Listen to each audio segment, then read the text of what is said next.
Hello, friends, and welcome back to the BTL. We are here with match number one between Shenandoah Esports and Fantastic Four and Zerathai. Thank you so much for tuning on in for this match. It's going to be an exciting one for sure. I'm Yarko, going to be your play-by-play for this evening, alongside Nakhana here on color. And already bans are underway. Got some spicy ones coming out this time around. Nakhana, what are you hoping to see out of these picks? Well, I'm hoping for aggression, as always. I want early game fighting, I want late game fighting, I want mid game fighting. I especially want to see a lot of fighting around the Baron Pit. Yeah, for sure. And I mean, I think that we're going to probably get that. A lot of the teams that we've been seeing so far in the BTL go for that early game, high tempo dive style comp. And it's been working out pretty well. Been bloodbaths up and down so far today. And so far, Shenandoah wants to continue that, going with the incredibly strong pick of that Aatrox for way awesome Kevin. Meanwhile, Fantastic Four and Zarathai locking in the Misfortune and Maokai. It is the three highest champions in the meta right now, all chosen by these two teams. Honestly, this is a little bit sleeper. Give us some interesting picks. Come on, come on. This is all boring. Let's see something, I don't know, like the Alistair mid that I will never stop mentioning now. Yeah, I guess we'll see if there's any spice that's going to come out. But I imagine in game number one, people are going to keep it pretty normal, just feel each other out to see what the series is going to evolve into. Leona picked up by Shenandoah. This has been a champion that fell out of the meta for at least a little while, but I really do think is coming back in a big way. Enchanters finally beginning to fall off and engage back on the menu. Super exciting to see here. Probably going to the hands of Etherealist, but this could be that Leona top that I've seen occasionally pop up even in competitive. Yeah, as an enchanter player, woe is me that what you just said, but I'm excited for this Leona pick. Definitely some spice we're getting in here, and that ult and that E definitely are gonna be some interesting things to watch out for in team fights, especially given the long range of the ult. Yeah, and Sejuani coming in probably in the jungle role for Rick LaRolle. Good, solid pick. We've been seeing a few different teams bust that out tonight, so I'm happy to see it return here. It's just very much something that can work as a front line alongside the Leona, provide really good engage off of the ult, and it's just so versatile, and I'm happy to see it come out again. Fantastic for and Zerathai, meanwhile, answering with the Troll. Could go top lane, could go jungle. We've mostly been seeing it as a high tempo duelist oriented jungler that just plays for the early game, mainly male mailmen, going to be the jungler for the side of Fantastic Four, and that's who I imagine will be piloting this. Yeah, and I'm definitely interested to see the bans from both sides. We're getting some Vex, some Ari out of there, and earlier as well. There are some interesting picks getting banned out here. I imagine they're more team specific than meta specifics this time around. Yeah, and I mean the Vex very good against a lot of the champions that Shenandoahs have locked in so far. Leona can get repelled off of Zenith Blade, and Aatrox obviously has a few micro dashes within his kit, including Umbral. So I like the fact that we are seeing that ban on the table here, but I'm surprised that it's coming from Fantastic Four's side, especially because Maokai, Misfortune, Trundle, these are not all super mobile champions. Janna banned by Shenandoah though. Yeah, and now with the Victor, what you were just saying, their lack of movement is only being amplified. It remains to be seen if the last pick, which I believe may be the support, we could see a Maokai support. We could also Mhm. see a Maokai in the top or the jungle. You never know. But not a lot of mobility. In fact, not a lot of mobility, it looks like, on both sides. Obviously, we have the Aatrox and Sejuani there, but still pretty slow moving teams, it's looking like for both sides. Yeah, overall, the bans this time around are pretty interesting. I'm confused a little bit by why Fantastic Four also decides to ban out the Sivir, given that the Leona has already been locked in by Shenandoahs, and that's just not a great synergistic bot lane early on. We're actually getting the Karma Jinx locked in for Shenandoah this time around, and it's probably going to be a solo lane Karma unless some real spice is on the table with that Leo. But everything is still up in the air. As I said, not only are these two teams feeling each other out, but I'm just trying to get a grip on what everybody likes to play for both Shenandoah and Fantastic Four. Victor, that first selection, like you were talking about, Nakhana, and it will be followed up by the Renata Glask. Yeah, and you never know what they've got up their sleeve here. We could see a Karma mid, a Karma top, Leona top, as you said. You never know where these picks could go, but I'm definitely interested to see what these two teams are going to do with these kind of interesting compositions that they've got going on. Yeah, no, definitely. I like what both teams have gone for here. I think that we're getting a nice little mixture of meta and comfort. And that's honestly the best way to kind of approach these early games. Pick things that are either strong that you are confident in piloting, or the things that you have piloted throughout all your time in solo queue and throughout all your scrims. And I think that given that combination, both teams have a solid claim to this game number one. A lot of support for Shenandoah. They are going to be very reliant upon the Jinx and Aatrox to actually output damage during team fights. But Karma, Leona, two champions that are great at both initiation as well as just shoring up your team's resources. And Sejuani, like I said, fantastic, able to actually scale very well against the Trundle, just by virtue of typically clearing a little bit more than the troll does. But overall, liking what Shenandoah is going for here. They just really have to focus on Trayton and Way Awesome Kevin to come out ahead. Fantastic for on the other side, going with a Maokai top, Trundle jungle here, as was expected. And that means that all of our picks and all of our estimations of where everyone is going to be placed basically come to fruition. Yeah, and there we see the Karma mid coming out from the side of Shenandoah. Definitely one of my favored champions, so I'm excited to see how Sincere Support will perform today on the Karma mid lane. Not something you see very often. I've got to wonder what he plans on building. AP? Tank? They don't need any more tank as far as I can tell. So I imagine it will be a more damage-oriented build. Yeah, Karma does definitely fall off, especially up against Ichobin on the Victor, which is one of the hardest scaling mages in the game right now. But the good news is that you are able to bully this champion early on and hopefully get some priority over to Rick Leroll and other members of your team so you can start picking up some of these objectives early. Just in general, Shenandoah Esports has a solid ramp kind of constructed for them where they can move from early game oriented picks like that Karma into Trayton's Jinx and hopefully just create a situation where you're not really weak at any point in the game, although you may not be hard scaling nor very, very dedicated to grabbing that early engage, that early priority. It's just a nice balance all around. Fantastic for and Zerathai, on the other hand, very much able to scale through that mid lane, but you kind of have a swap where bot lane is looking to get ahead relatively early. And also, Renata Glask in the hands of Drop the Chalupa will be kind of your little bit of insurance if Creighton begins to get out of hand, because you'll be able to just ult away with a hostile takeover and hopefully turn the Jinx's anger, especially if her passive is procced, on to either the Karma or the Aatrox.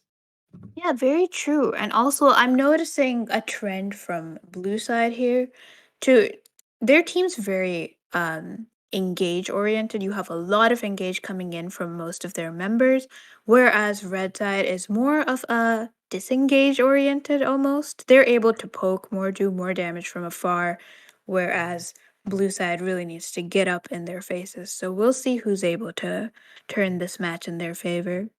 Yeah, Fantastic Four and Zarathai have some solid ways to start team fights. Cobra and Drop the Chalupa combining their ults together can be absolutely monstrous to deal with. But these are both two very slow traveling ultimates. And I think that it would be better if they just work for anti engage, kind of like what you're talking about, Nakhana. So that's a dynamic that I'm really going to be keeping my eyes open for. But regardless, we are going to throw it to a quick break to wait out the rest of the spectator delay. Shenandoah Esports and Fantastic Four and Zarathai going at it head to head in this best of three round number one. It's going to be a banger for sure. Make sure you guys don't go anywhere.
Hello, friends, and welcome back to the BTL. We are here with game number 1 between Shenandoah Esports and Fantastic Four and Zerathai. It's been a pretty interesting draft. Both teams combining the meta with their comfort picks to come through with some very interesting compositions here. And I think this is going to be a pretty exciting matchup all around. Nakhana, I know you're going to say you want some action in this early game, but I'm going to extend that question just a little bit too. Where do you want to see first blood occur? Bot lane for sure. I just feel like I want to see either the Leona or the Renata pick just pop off and make some sort of crazy engage into a kill for either red or blue side. Not partial who gets it, but I want As to long see as the it's the action in the support. bot lane. Yeah, no, I'm totally there with you. I think that this Leona pick is going to be the means by which Creighton can get ahead early, and that's genuinely what I think Shenandoah WinCon is going to be. I think that at the same time, Fantastic Four and Zarathai have a really solid disengage. You've talked about this before during the draft phase, and I think that if Droth the Chalupa can start that trend early on, repelling Etherealist's attempts at going in post level 2 or level 3, we could really be seeing an action-packed one for sure. A Chobin and Sincere Support just messing with one another. Montracue already coming out to get a bit of poke down onto the Victor, and I imagine that these two champions are going to fight over priority early, and if that priority can get over to Sincere Support, Manly Male Mailman may actually be looking for some early ganks to help this Victor get ahead as well.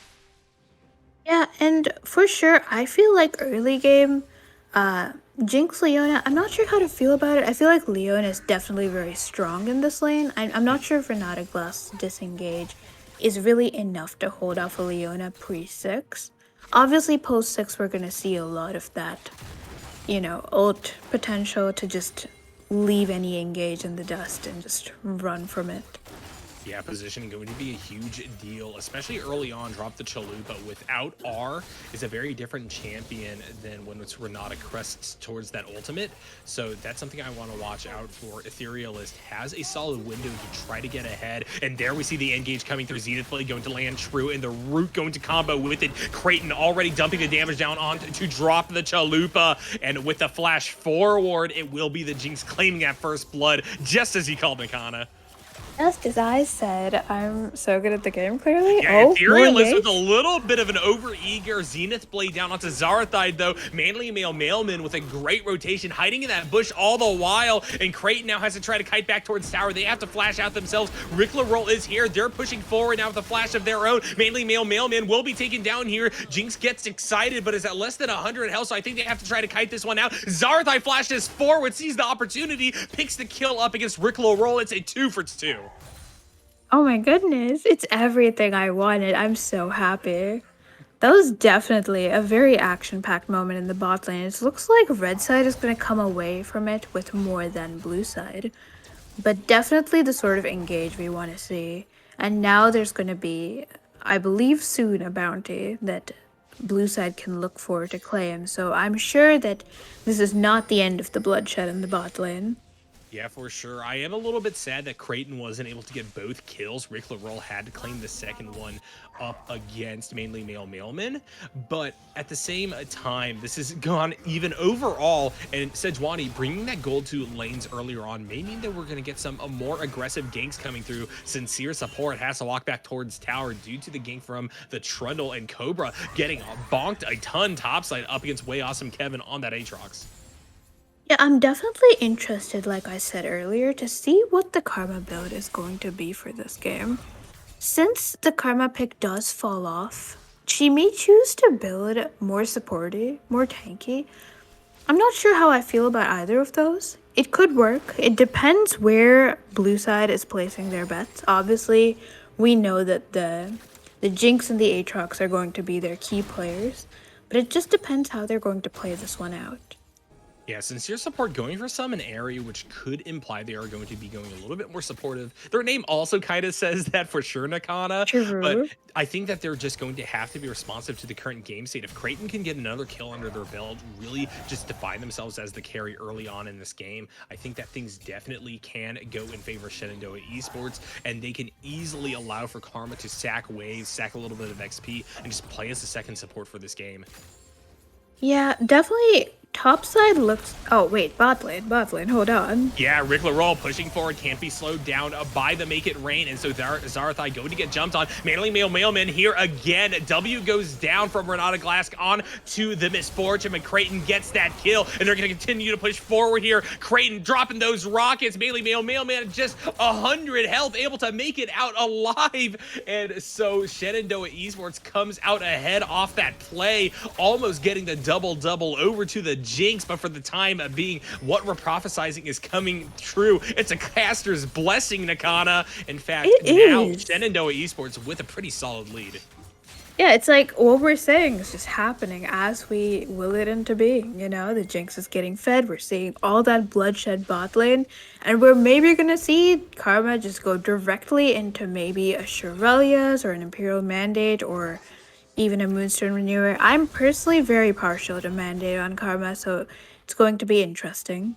Yeah, and I think that Mandate synergizes really well with the concentrated kind of damage that you're seeing out of the Aatrox and the Jinx. Those are really the two carries that Shenandoah Esports are going to be relying upon. So if we do in fact see the Karma build supportive, it probably will be either the Mandate or maybe a Shirelia's. Who's to say? That being said, I guess we're going to start seeing the construction of the build, and it's actually a lost chapter. So while we were able to dictate the pace of bot side with our calls, we cannot dictate what Karma desires to build here. Mid laners just do what they want. You know how it is.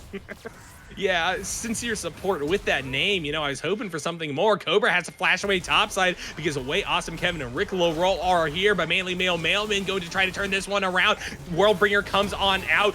Great teleport from Ichobin, but he's here a little bit too late. Cobra is going to fall to the Sejuani, and with the flash, Aatrox makes it out alive. Shenandoah Esports popping off in game number 1.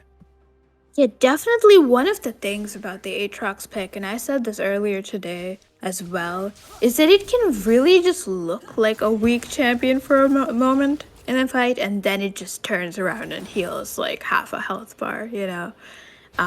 Definitely what happened to Red Side there. A little unfortunate for them because they got nothing for spending a lot there. Yeah, and Ethereal is looking for another engage, goes down onto Zarathai. He doesn't have level 6 here, so he can't really return the damage back. Creighton, though, gets exhausted here. Is that going to be enough to give Zarathai a second lease on life? They are going to get the revive. Ethereal goes back on in. He will be able to trade away that kill, but now drop the Chalupa. Has a fight in this minion wave, trying to poke down onto the melee Leona. And now mainly Mailman is here after such a long distraction. Drop the Chalupa, goes in, thinks that they have the wave at their back. They are able to flash forward, get the 2 kills, but finally the Trundle on a cleanup duty down here. Action-packed yet again, and it's a 2 for 2. This is exactly what I was hoping to see from a Leona bot lane. Leona is definitely one of those champions that can just honestly 1v1 any squishy early game just because of that tankiness and that early game damage. So it's really good that we're getting to see all this bloodshed down here. Although it's not entirely clear who's going to come on top from it, since a lot of the gold is currently on the Leona as well. Yeah, 1,500 gold lead over to Shenandoah Esports right now. But as you said, a lot of that gold is onto the Leona, who, while very much a playmaker, doesn't benefit the most from those stats early on. They're plenty tanky regardless of where they're at to deal with the Renata Glass and Zarathai. Now level 6 is a bit more of a threat. Before that, we really could have seen those fights go either way. Already, Fantastic Four and Zarathai are going to push down on to that Dragon. Rick LaRolle topside, looking for a kill of their own, throws that ultimate down onto Cobra, and we see the chase under the tower. The Bramble Smash comes through. Cobra tries to push back, but unfortunately is not able to trap anybody under those tower shots, and so it will be another uncontested kill over to Shenandoah. Yeah, a very satisfying game so far because we're seeing both teams go for things, get things. We're seeing a lot of action come out, and we're seeing some trades as well. Obviously, that first Cloud Drake, not too important, but we'll have to see if Blue Side continues to give Drakes for kills or starts to get Drakes of their own here. Drop the Chalupa, face checking, may get punished for it. Xenoblade comes down, but Trundle is here, and the Sejuani is, and Hostile Takeover is going to drop, but it's not going to hit anybody. It might not need to, though. Creighton's in such trouble from the bullet time. They're gonna fall, and while Etherealist comes forward and tries to get the kill down on to drop the Chalupa, Zarathai is able to curve back around, and the Renata Glass revives themselves, and it's a double-double for the carry of Fantastic Four and Zarathai. Mid lane, though, all the while, Sincere support going for a fight alongside Rick LaRolle, and they'll be able to claim one back for Shenandoah. Yeah, definitely this bot lane is just going back and forth, although it does seem like the Misfortune is the one who's benefiting from it the most. She's now 5-2. Definitely going to be a threat that blue side is going to have to answer back to. Obviously, the Jinx will scale and will probably be able to do a lot more outside the confines of bot lane and, having junglers run you down every moment, but it remains to be seen what both sides are going to do with their respective leads. This is a cool Rift Herald call, though, from Rick LaRolle mid lane. The charge here will take down first tower, put a lot of gold into the coffers of Sincere support and or the Sejuani. So this is a bright spot. Shenandoah Esports up quite a bit right now, gold-wise, about 3,000 ahead at the 11-minute mark, which is a really, really solid mark to have. But as you said before, this Jinx is very much behind Misfortune right now. Misfortune already with that Kraken Slayer completed. Yeah, and obviously Jinx can do a lot in team fights, I feel like. It really depends. Oh, and Leona's in some trouble here. Yeah, Leona is going to be chased by 3 members of Fantastic Four, and Zarathai tries to make it back towards that mid lane, but Ichobin is going to curve down now, and it's a wild goose chase through the enemy jungle. Ping's coming out. Jinx is going to be here to cover the retreat, and eventually Fantastic Four decides to just peel back off. Yeah, I'm not sure about chasing a Leona through the jungle. That's one of those champions that just is very tanky right now, especially with all that gold in her pocket. And that W just makes it so that she's very, very hard to just burst down. Yeah, and a tense moment topside right there. Way awesome. Kevin going to trade ultimates with Cobra, just trying to get that kill with Maokai under the tower, is unable to do so, but still holds that health advantage, so they'll be able to push in some more waves. Looks like we're seeing some more action about to come out bot side. That Misfortune looking very juicy with that 5-2. Yeah, and it's going to be the 4-man push down here. The flash away. Zarathai able to make it back towards safety, and Ichobin is there for insurance as well off of the teleport. And so nothing will become of Shenandoah's push down there right now. Things calming down as there are no neutral objectives up for the time being. Yeah, it looks like both teams are using this time to try and get some picks and make some plays, but none of it seems to be working out. Their efforts are a bit too forced at the moment, it seems. Yeah, we may be seeing a little bit of a clash here under the Scuttle Crab. Rick LaRolle able to pick that up with the Smite, I believe.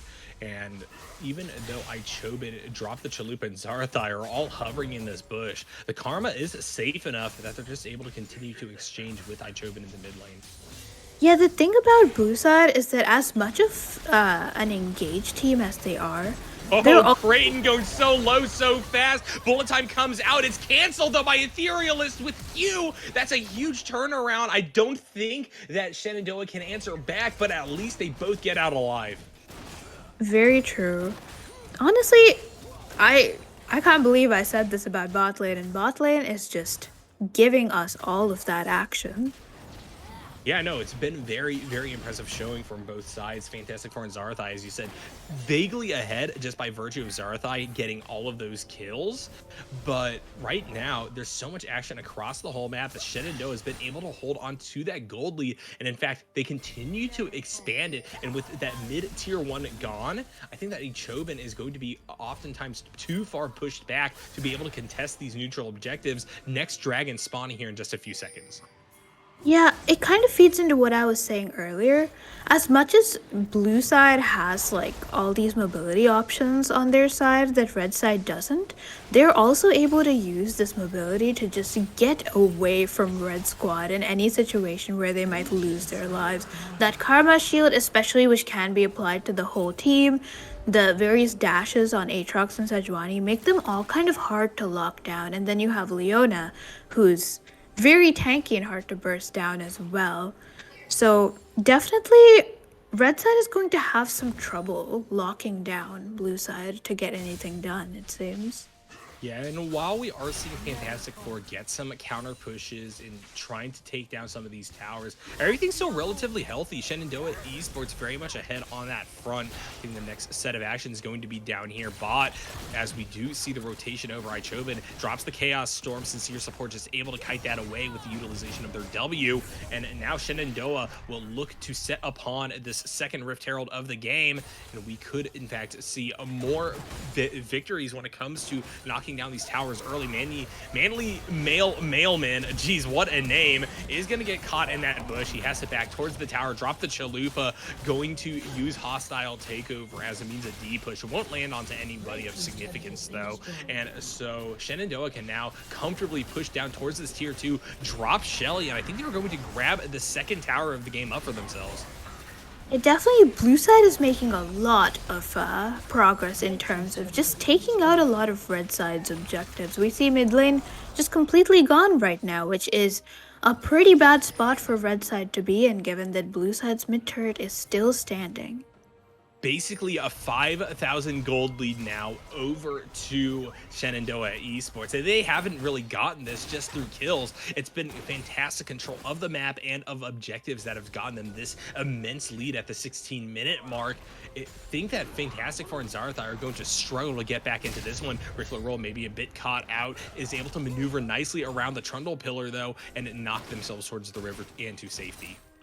Yeah, that can't be slowed ability on Sejuani is definitely going to be yet another reason why red side is unable to easily lock down and pick members of blue side. It's going to be seem like. Yeah, and I mean, right now, Fantastic Four may not even realize how far down they are, given that you don't have that gold stat in the game. And that's something I'm kind of worried about. They could accidentally take a foolhardy fight and really just put this game away for Blue Squad. Yeah, they definitely need to play around their misfortune right now, given that Victor, I don't know if he's ready to be as powerful as he will be later in the game. He's gone for that Leandri's Torment, it seems, for his starting item. Definitely a good choice against all those tanks, but it means that he doesn't have the burst potential yet against the squishier members. Yeah, Creighton catching up pretty nicely regarding itemization. Still about half an item behind Zarathai right now, and that's where I think the big power gap is going to be in favor of Fantastic Four. But so many surrounding members right now for Shenandoah Esports are doing fantastically. Aatrox has grabbed that Eclipse, so they're going to be a huge threat in these side lanes. Yeah, and I'm not sure how well Red Side is going to be able to play around that misfortune, given all the ability that Blue Side has to just dive in against her. Obviously, we have some disengage from Red Side as well, but is it going to be enough to stop all the members of Blue Side from just diving in and finishing off that misfortune? Yeah, Cobra up here topside in a bit of trouble, going to grab both of the ultimates away from Way Awesome Kevin and Rick Roll. And that nice little Bramble smash backwards means that Aatrox also has to flash away, and the Maokai will survive that attempted dive, which is very solid for Fantastic Four side. They have drawn a ton of pressure up there, and hopefully that'll allow for the rest of Red Team to reassert themselves across the map. Yeah, and that was a Jinx ult as well against that Maokai, which means an extra bit of pressure as well.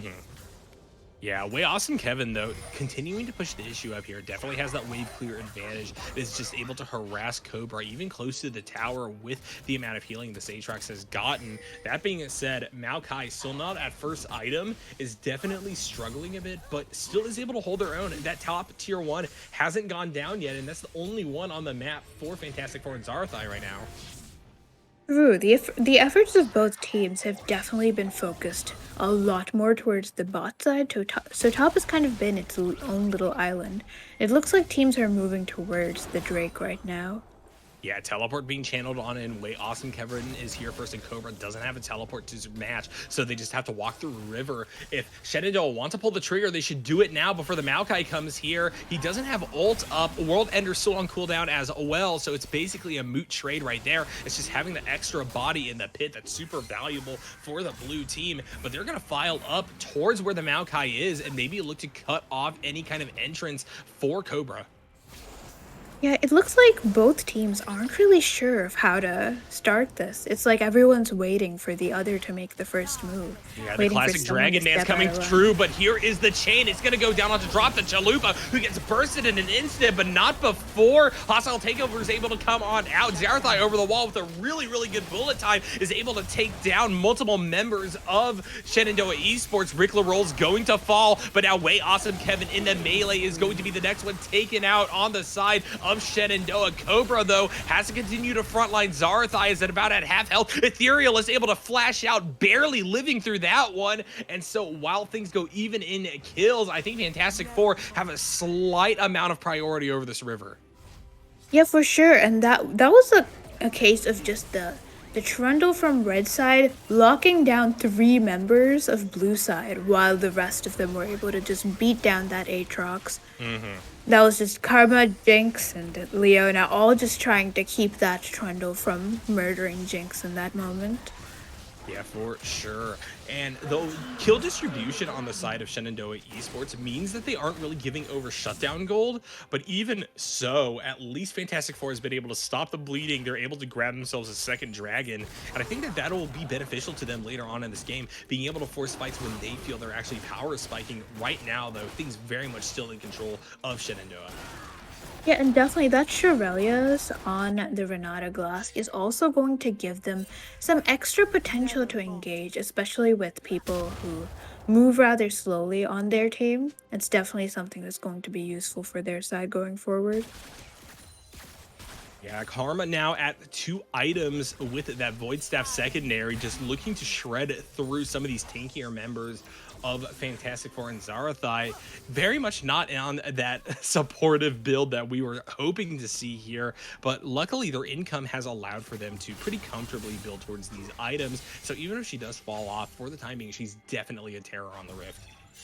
Yeah, we're definitely seeing a lot of Merc treads on the side of red side, so it looks like this Void Staff will hopefully look to counteract some of that.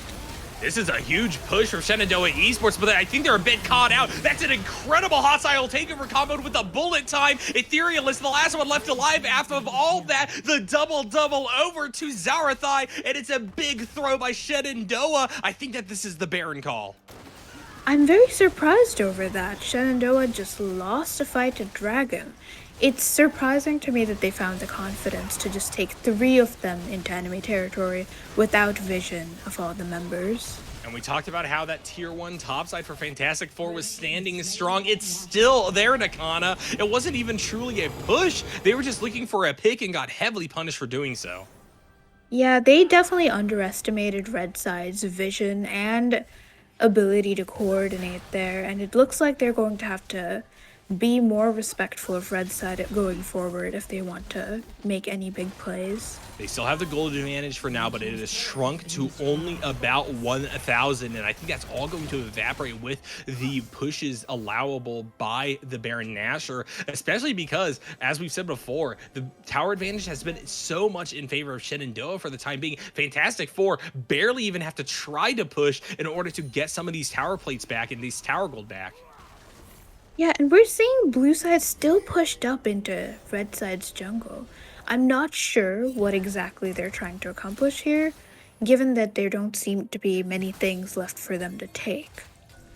Yeah, they're in a little bit of an awkward position. Luckily, Shenandoah able to slink back towards their side of the map, but we keep seeing this unwarranted overconfidence right now, and it's beginning to really punish and choke out blue, as now Fantastic Four and Zarathai are going to look to siege over this tier 1 mid. Yeah, and that misfortune has gone from what was a threat to a significant force in this game. She's 8-2, and blue side should definitely be looking to shut her down. But they have been giving her a lot of ground in team fights to just take those very safe ults that do a lot of damage. And credit has to go over to drop the Chalupa for sure. They've been doing such a good job positioning in fights to where they're able to get off good ultimates. And in turn, when you combine that with the bullet time the Zarathai has at their disposal, it's been incredibly difficult for Shenandoah to actually get the clean 5v5s that their previous goal advantage would have allowed them. Yeah, definitely blue side has to, I think, start realizing who their carry is right now and start making sure that their carry is actually supported through these fights so that Mhm. something like the Trundle running her down as with that one dragon fight does not happen again.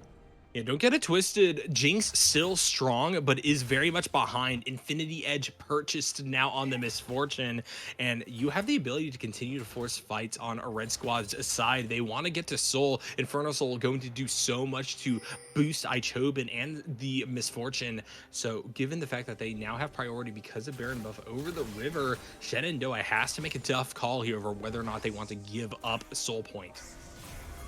Yeah, for sure. And it looks like there's some action going on in the bot side right now and near mid lane.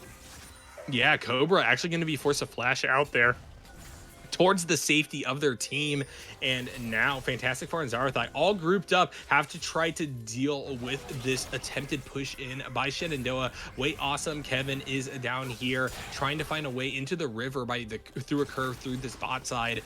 And now we are seeing this full rotation into the lane itself. And I think that right now, this is almost going to act as a choke point. Shenandoah has to be careful. Etherealist goes forward, not really able to find purchase onto any of the members of Red Squad, though. And Cobra is happy in this position because they have that bush right there that they continue to chuck their E into. Yeah, and it looks like both sides are just fighting for control here while no side makes any attempt to start the dragon. Yeah, I mean, someone has to pull the trigger eventually. There is going to be a pretty big tempo swing whether or not Shenandoah can get in here, because if Fantastic Four gets the soul point, I think that they have well and truly scaled, and they could definitely threaten Shenandoah in the future. Shenandoah seems to feel this. They're going to finally try to push their way on in, but it's going to be Maokai ultimate wombo comboed up with a hostile takeover. Zarathai gets a ton of room to pop off. They're going to get the double early on in this one, but Karma pushes forward, but not before the triple kill goes down onto the Misfortune. Karma gets a double of their own, but now Rick LaRolle is going to fall in the blender, and it's going to be 3 for 5. Fantastic Four and Zarathai come out ahead again, and they will lay claim to the streak. Yeah, blue side seemed to be winning the skirmish fight there for a minute, but the main problem is that blue side cannot take these fights in these chokes where Maokai ult, Renata ult, and especially that Misfortune and Victor ult that's going to do all that damage can just really do a number on all members of their team. Yeah, and I mean, Victor doing so well to just keep their wits about them. They're only 2-1, but with 8 assists and a solid docket of farm, they are able to finally get to their power spikes here, and they are going to really start putting the hurt onto Shenandoah Esports in these choke points alongside all these other members of Fantastic Four that benefit from the good positioning that the team has been affording themselves. Yeah, and Jinx is definitely one of those champions that takes off really after she has like 3 items, and she's not really there yet. And her team really needs to make sure to support her damage without overextending themselves, especially in these fights that are not really positioned in their favor. And they just can't answer back against the Misfortune quite yet. Creighton basically behind a full item right now. I don't care if you do outscale. Jinx is just unable to go toe to toe with Zarathai on the Misfortune right now.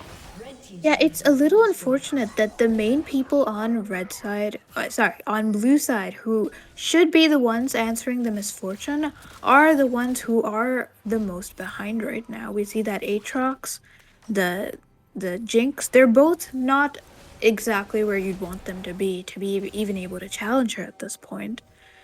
Um, so we're definitely gonna have to see what blue side decides to do about these problems. And Shenandoah is clustering around this Baron like they want to go for a 5v5 or at least a 4v5 because of a Victor bot. But with the teleport still available for the mid laner of Fantastic Four, I just don't think that they're actually able to back up their posturing right now. They are very much behind in terms of their ability to like take anything with Zarathai available. And we see that coming through. Yet another ult out of choke point. It's another double kill over for the Misfortune. Cobra and mainly Mailman trying to walk deeper down and get more picked up against Shenandoah. They're unable to make the chase happen though, but yet again, Fantastic Four find the advantage.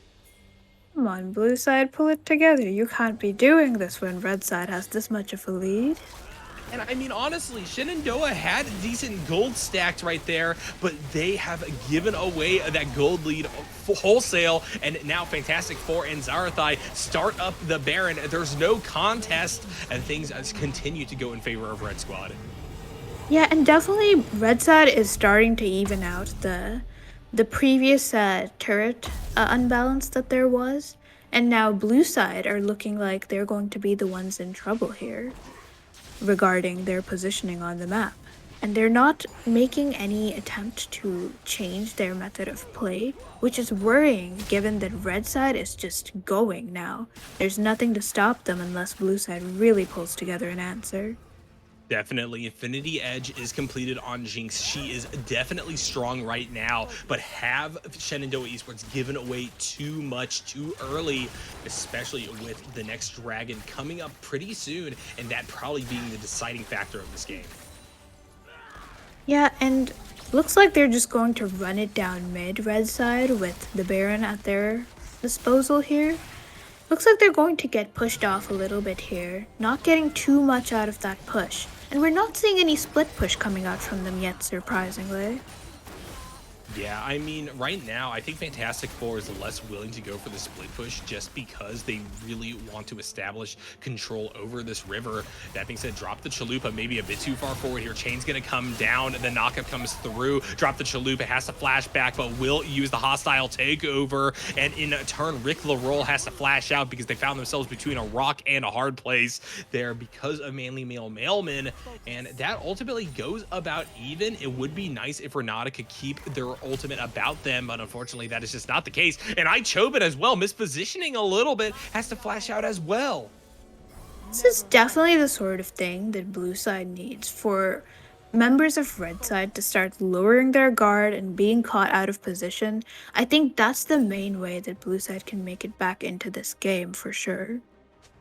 Yeah, right now, Fantastic Four and Zarathai are finding themselves in a little bit of a resource deficit. They still have the Baron Nashor at their back, though, and that will provide some passive stats, but it really is just the lane priority that makes it valuable to have this buff. And right now, they're finding it a little bit hard to push because they just simply don't have the tools for the raw 5v5, and now they're kind of caught out in enemy territory with Shenandoah Esports at their back. They're going to take down this tier 3, but the question is, can they continue to push? We see the pick off because of Jinx Rocket go down onto drop the Chalupa. Here's the push forward. Way awesome Kevin trying to engage themselves with Zarathai. Cobra working as a front lane, able to peel back and get the kill onto the Aatrox, but Jinx now gets excited, kills the Misfortune. This is a huge source of damage gone for Fantastic Four, but even as so, the Victor has scaled. The Victor is popping off. Mainly Mailman kills Etherealist. Now Karma backs off, trying to find a way towards their base.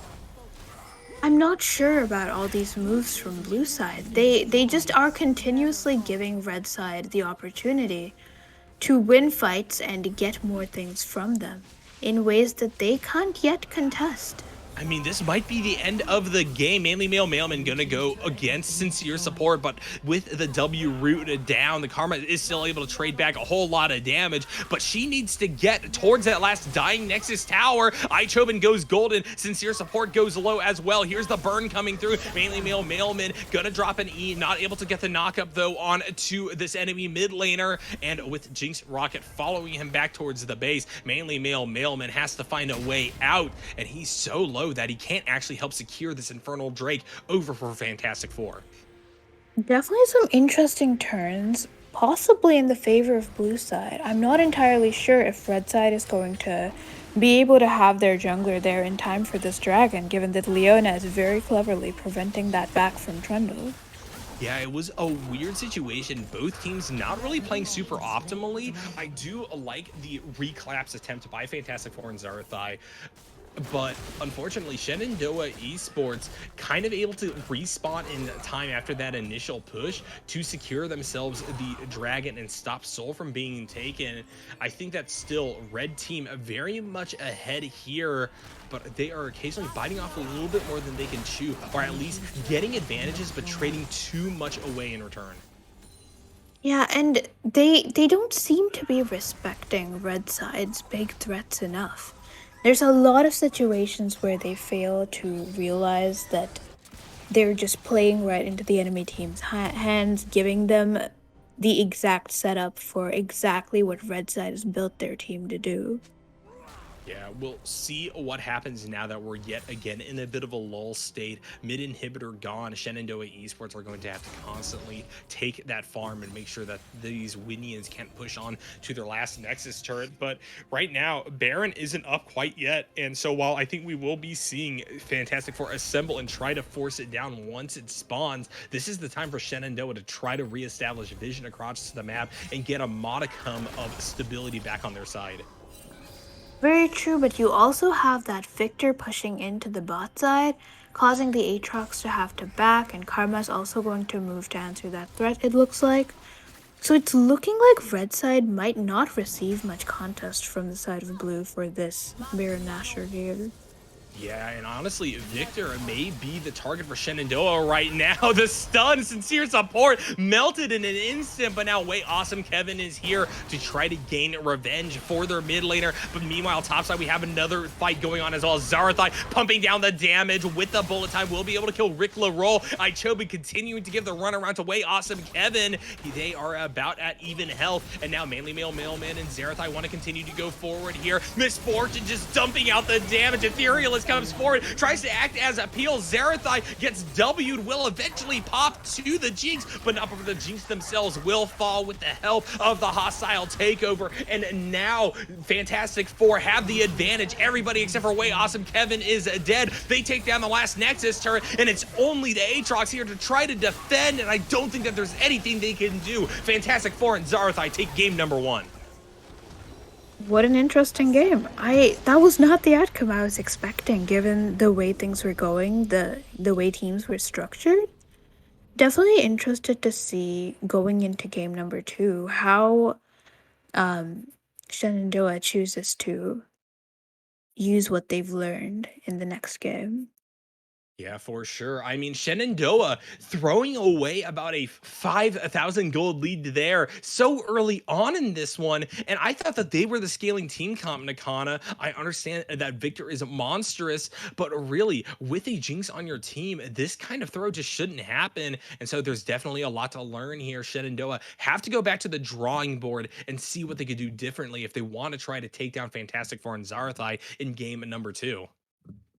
For sure. And definitely interested to see what the picks are going to be this time around. I want to see if we stick to the unconventional picks that Blue Side pulled out this game, or if we're going to pull out some new things, some more meta picks, or even some more off meta picks. Who knows?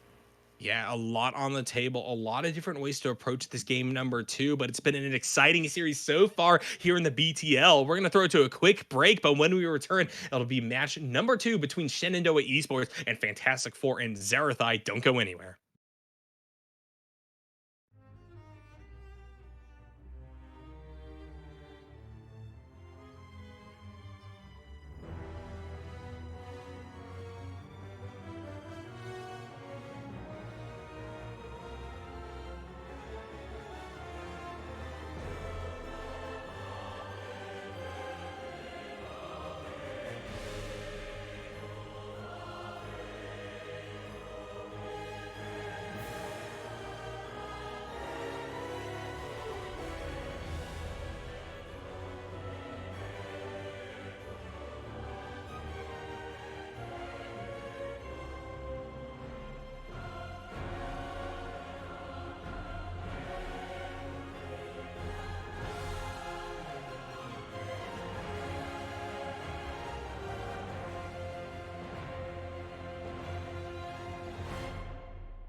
Hello, friends, and welcome back to the BTL. We are here with the second draft of this matchup between Fantastic Four and Zarathai and Shenandoah Esports. Zarathai and friends managed to get a pretty solid game number one under their belt, coming back from an immense gold deficit off of some solid team fight positioning. Shenandoah need to try to claw back this one if they want to take this to a decisive game number three. And Nakhana, what do you want to see as a pivot from last draft to this one?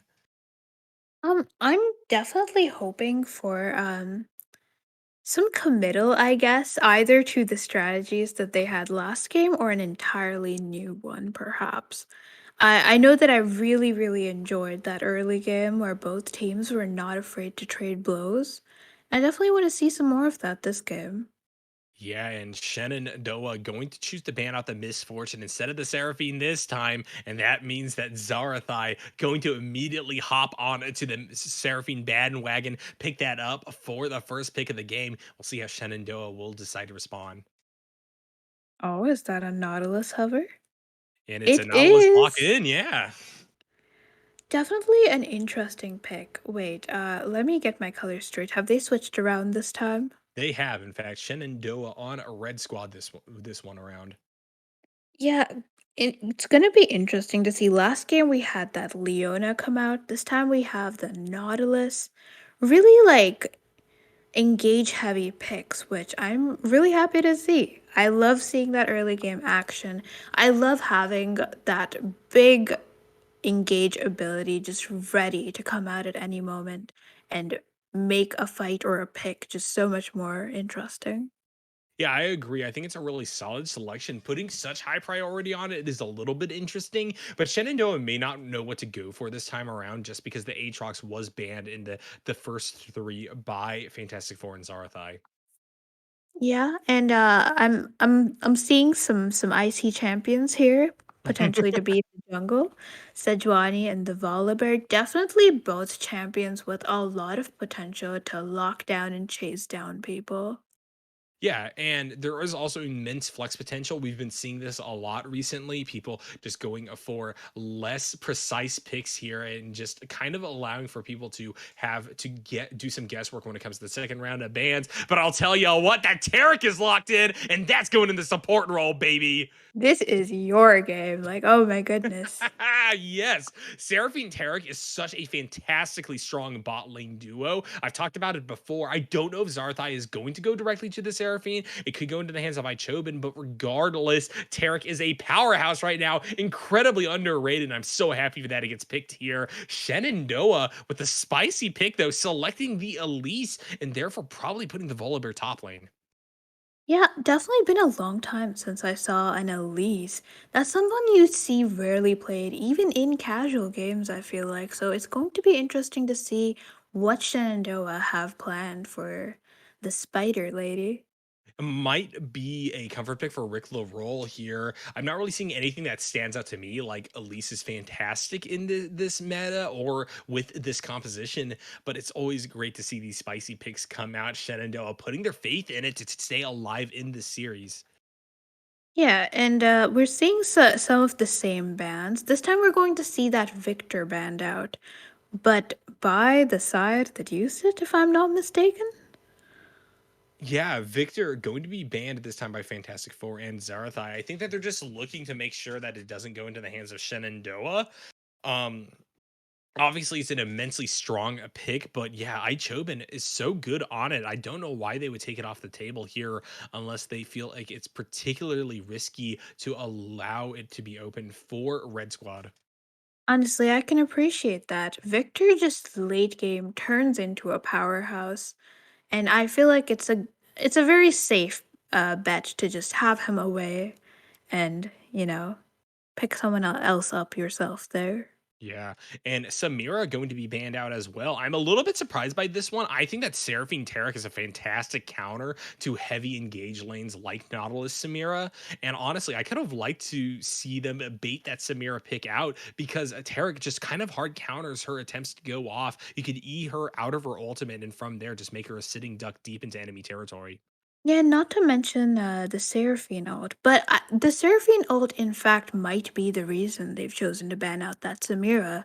because I feel Mm. like a Samira can very easily just block off that big team fight ultimate, making it so that red side just has an advantage there against the Seraphine. That's true. That is an angle I wasn't really thinking of. And Zaya actually going to be the pick, a very safe selection, can still do a ton of damage early if you lose some bad skirmishes. I know personally in solo queue, I often try to shut down the Zaya before level 6 and get punished heavily for doing so. So I like that in the hands of Creighton this game. It's going to have a little bit more early game presence than the Jinx does. Zarathai and friends locking in the Fiora topside for Cobra. I'm delighted to see this Fiora pick, obviously. Given that I play squishy characters, I hate Fiora. But since I'm not in this game, I'm so excited to see what Blue Side is able to do with this Fiora here.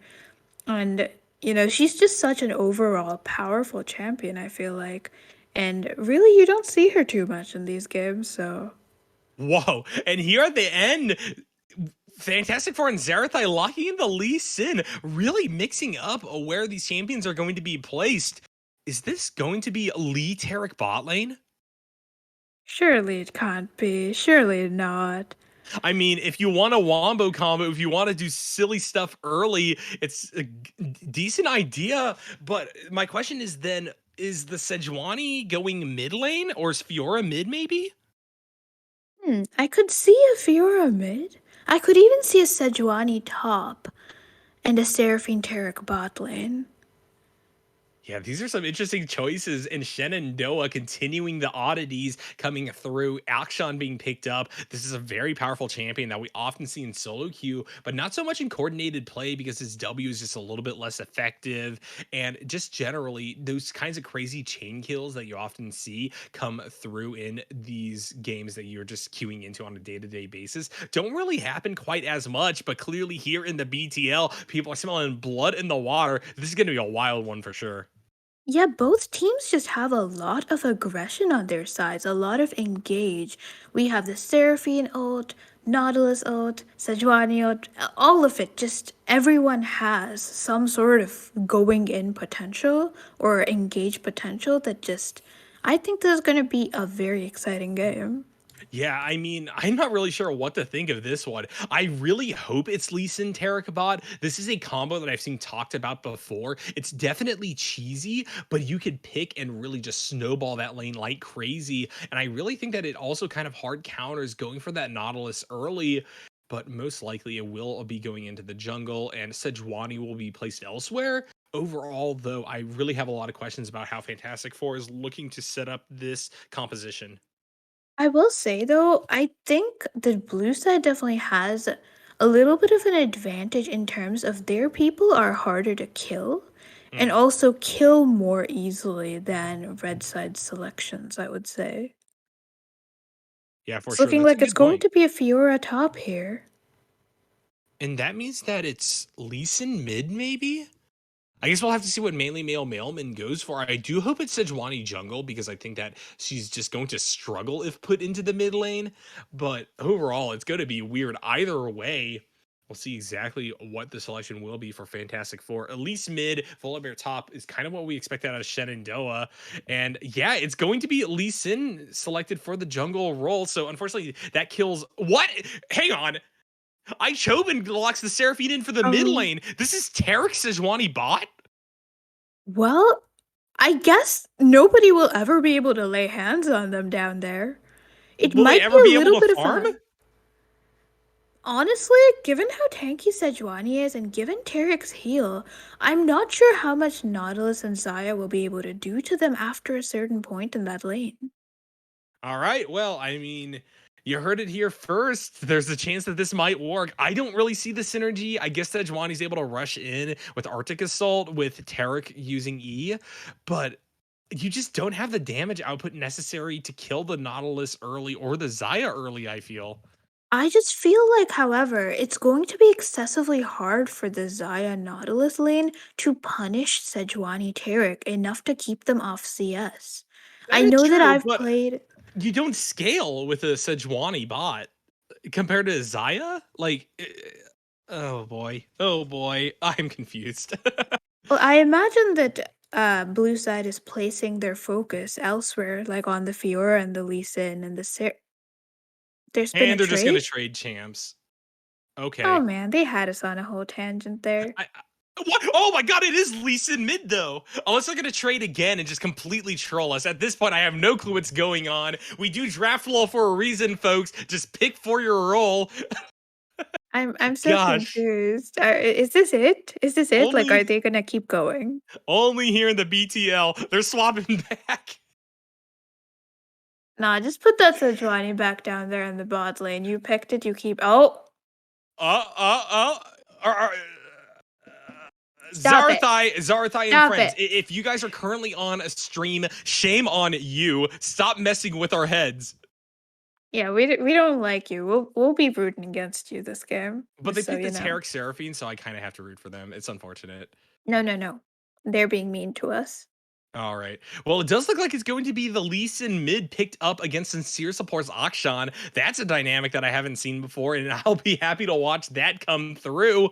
Regardless, though, we are going to have to throw it to a quick break to wait out the spectator to like collect ourselves and figure out what the hell is going on with Fantastic Four and Zarathai here in their matchup against Shenandoah Esports. Don't go anywhere.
Hello, friends, and welcome back to the Black Twitch League. We are here with game number 2 between Fantastic Four and Zarathai and Shenandoah Esports. Fantastic Four picking up game number 1 and now moving as a 5 through this bot lane, maybe going on the invade path. Looks like both teams are doing this, so I'm interested to see what happens if they all just meet in that tri-bush. Yeah, for sure. And I think that's probably what's going to happen with Fantastic Four and Zarathai kind of reading that with the Nautilus. I think that Red Squad was looking for the invade. The double up of the E from Seraphine already gives the double kill over to the Sejuani. Cobra gets the other one. It's going to be 3 picked up for nothing for Fantastic Four.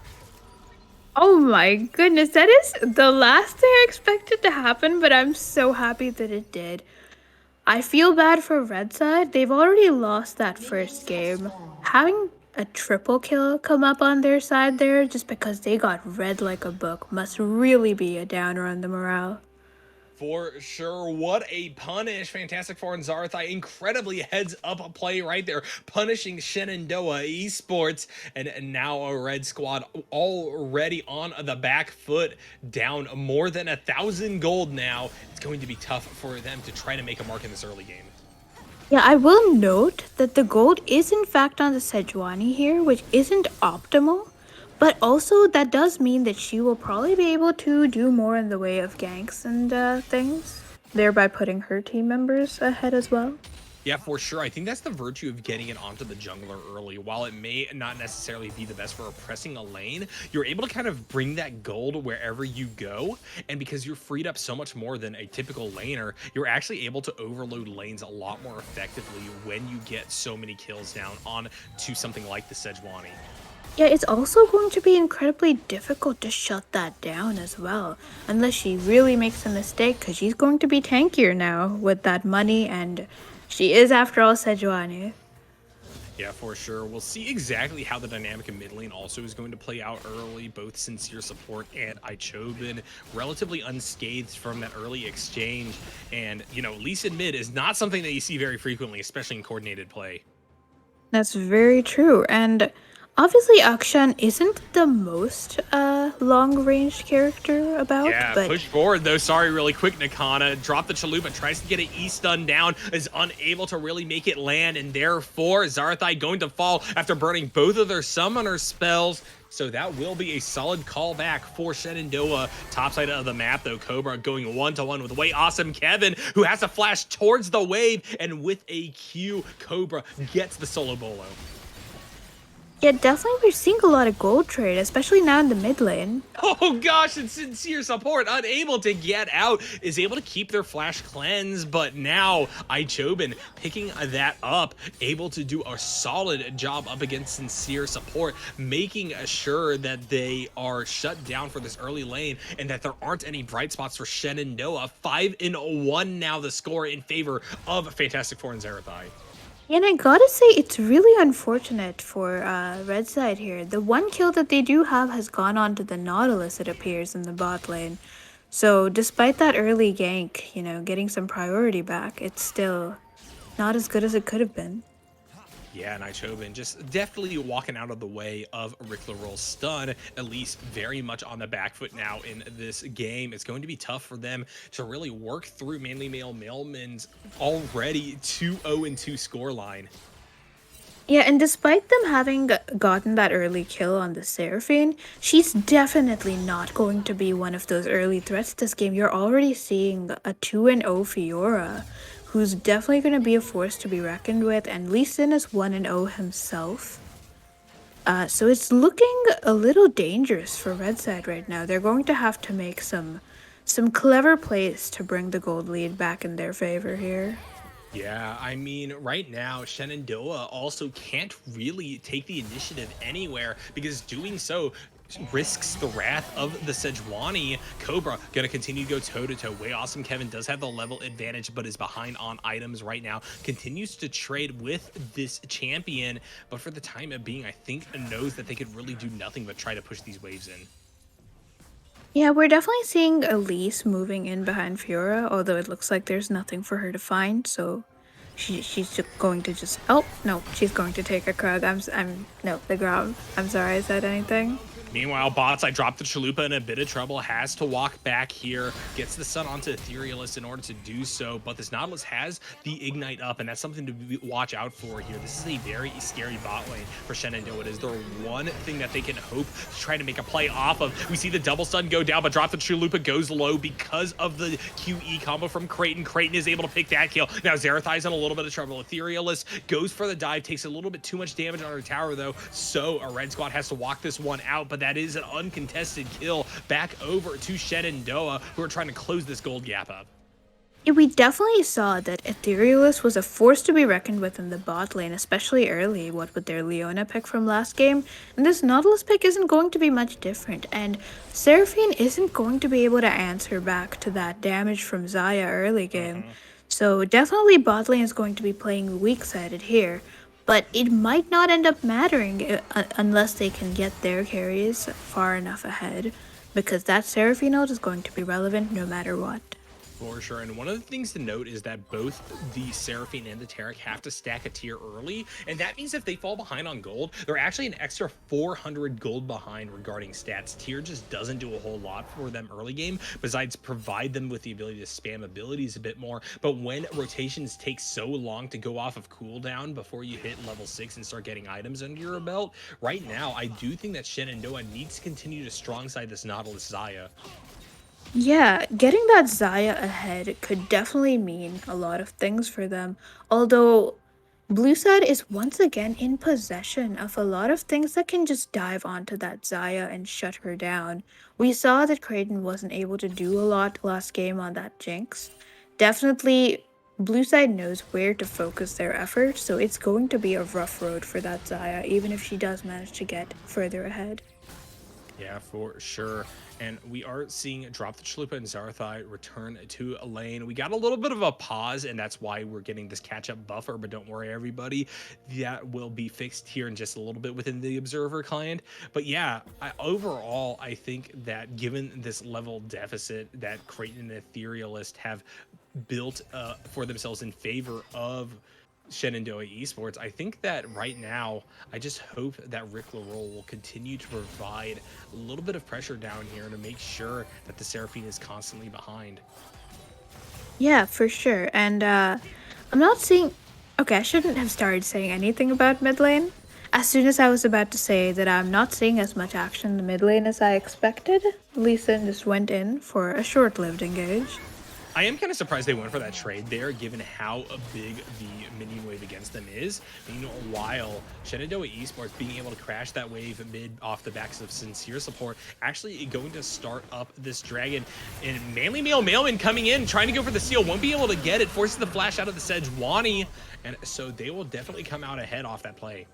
Sadly, that was a way too early smite, but at least she kept her shutdown and was not killed in that dragon pit, where it could have been a lot worse for blue side there. For sure. I think that Sejuani was kind of expecting Rick LaRolle to panic smite early, and then they would be able to claim it in the 50-50. But good job by the Elise just holding on to that summoner spell. All the while, though, because there was so much presence in that bot side, Fantastic Four and Zarathai going to start up this Rift Herald in a kind of way. Awesome. Kevin may look for the seal. He calls down upon the storm. Won't be able to grab the eye, but Cobra is super low. Sincere support pops the ultimate. Shutdown goes over to the I was gonna say Warwick, the Volibear, excuse me, and now Manly Male Mailman has rotated into the area, may look for a further engage, has their ultimate up, but eventually decides that it's too risky to go for. I'm surprised that Lee Sin did not block that Akshan ult for his Fiora, given that in fact Sejuani was moving up towards that fight. I think it could have moved a lot differently for Fiora there in that fight. Yeah, the shutdown going over to Volibear is going to stabilize that lane in a major way now, and so that huge gold lead that Fantastic Four and Zarathai got early has shrunk. It's only about 700 in their favor now. Yeah, and we're seeing bot lane also make their money moves. They're now level 6, ahead of Taric in the bot lane. Although once Taric does get his 6 and Seraphine already has her 6, they're going to be a lot harder to catch and kill, as Red Side have been doing up until now. Because those two ults are just going to be the disengage. against Yeah, anything that tries to come and kill them. Yeah, I will say as the resident Tarek player that sometimes you are kind of forced to just have the ult, and occasionally, especially against a champion like the Xayah who bursts so well, you could just get knocked down before your channel is over. 2.5 seconds is a long time within a 2v2. Yeah, we're seeing Nautilus and Elise move around very suspiciously in Blue Side's jungle here. They're looking for picks, but Sejuani just isn't presenting herself. Chobin flashes forward a little bit over eager on that engage. He has to try to get back towards the tower, but Sincere Support popping away with some skill shots. Eventually, he's going to fall, though, just locked up for a little bit too long due to mainly male mailmen, and so that will be a one uncontested kill for Fantastic Four and Zerathai. Quite an unexpected end to all of that. Nautilus and Yeah, for Elise have sure. been looking for a pick quite hard in the Blue Side jungle, but it looks like at the last moment they've botched it. Yeah, I mean, Chobin was on basically death's door right there, and I respect Sincere Support for going for that, but unfortunately, mainly mailman on that Sejuani, still coasting off of that huge gold lead from early, is tanky, able to frontline, and also has the CC necessary to back up and peel for the Lee Sin. Mhm. It's a little bit of a lull in the state right now. It's looking going forward. None of the objectives are up currently. Red side obviously is up one dragon, but it remains to be seen what both sides are going to do when the next dragon comes up. Yeah, Chobin, it looks like they're going for the full Happy Chime Noises build here on that Lee Sin mid. Probably building towards that Gore Drinker after grabbing the armor boots. This is the pretty classic bruisery style that we often are seeing out of Lee Sin mids whenever they do crop up. I've had maybe 3 of them in my games overall. And while it's definitely odd, it does provide them a constant presence within team fights. So we'll see exactly how that plays out here. Riding the Blueberry on in, probably a little bit of a mistake though. Here comes the kickback against Rick LaRolle, but Sincere Support channels the ultimate and is able to pop down that mid laner. Yeah, that was very cleverly done from that Elise. An excellent stun onto the Lee Sin there. Yeah, I've great gotta patient say, evading from Sincere Support as well. yeah, both mid laners are quite flighty, hard to hold them down. But when they walk into CC from either of the junglers, it's a little bit over for them, given that both are quite squishy at the moment. Yeah, for sure. And you see how all in Ichobin needs to be if he wants to go for a solo kill mid lane. And really, if Rick Roll just camps as we are seeing, it's definitely a problematic situation because this Lee is not going to scale great. We're seeing some fighting in the top lane. Yeah, Cobra going pretty darn low. Will be able to parry at least a little bit of damage, but way awesome Kevin held on to his ultimate and will come on and slam the Fiora into the ground there. Solo Bolo, solid pickup and a stopping of the Rift Herald charge means that Shenandoah Esports is eating good. That's, I think, really, really bad for Blue Side. That was one of their potential future carries that was really getting fed. But first she got shut down near that for that Rift Herald fight, and now the Rift Herald itself has gone to waste, with Volibear getting ahead, which is definitely what you don't want to see at this point in the game. Yeah, Drop the Chalupa has crested level 6 though, and so Fantastic Four and Zerathai still, even in gold with Shenandoah Esports, may look for a fight here. Q going to land down onto Etherealist, who is just going to dredge line down onto the Lee Sin as a response. Here comes Starlight's Grace from the Tarek, but the invincibility not going to buy a whole lot of time. Encore down into the backline. Rick LaRolle and Creighton going incredibly low. Here comes the doubled up beat drop as well. That's going to allow for Ichoba to get in there, kill the enemy Xayah. Rick LaRolle still low, but able to stay alive long enough to pop multiple members of Fantastic Four and Zerathai. And there, with the death of the mid laner, it will be a 4-for-1 in favor of Shenandoah Esports.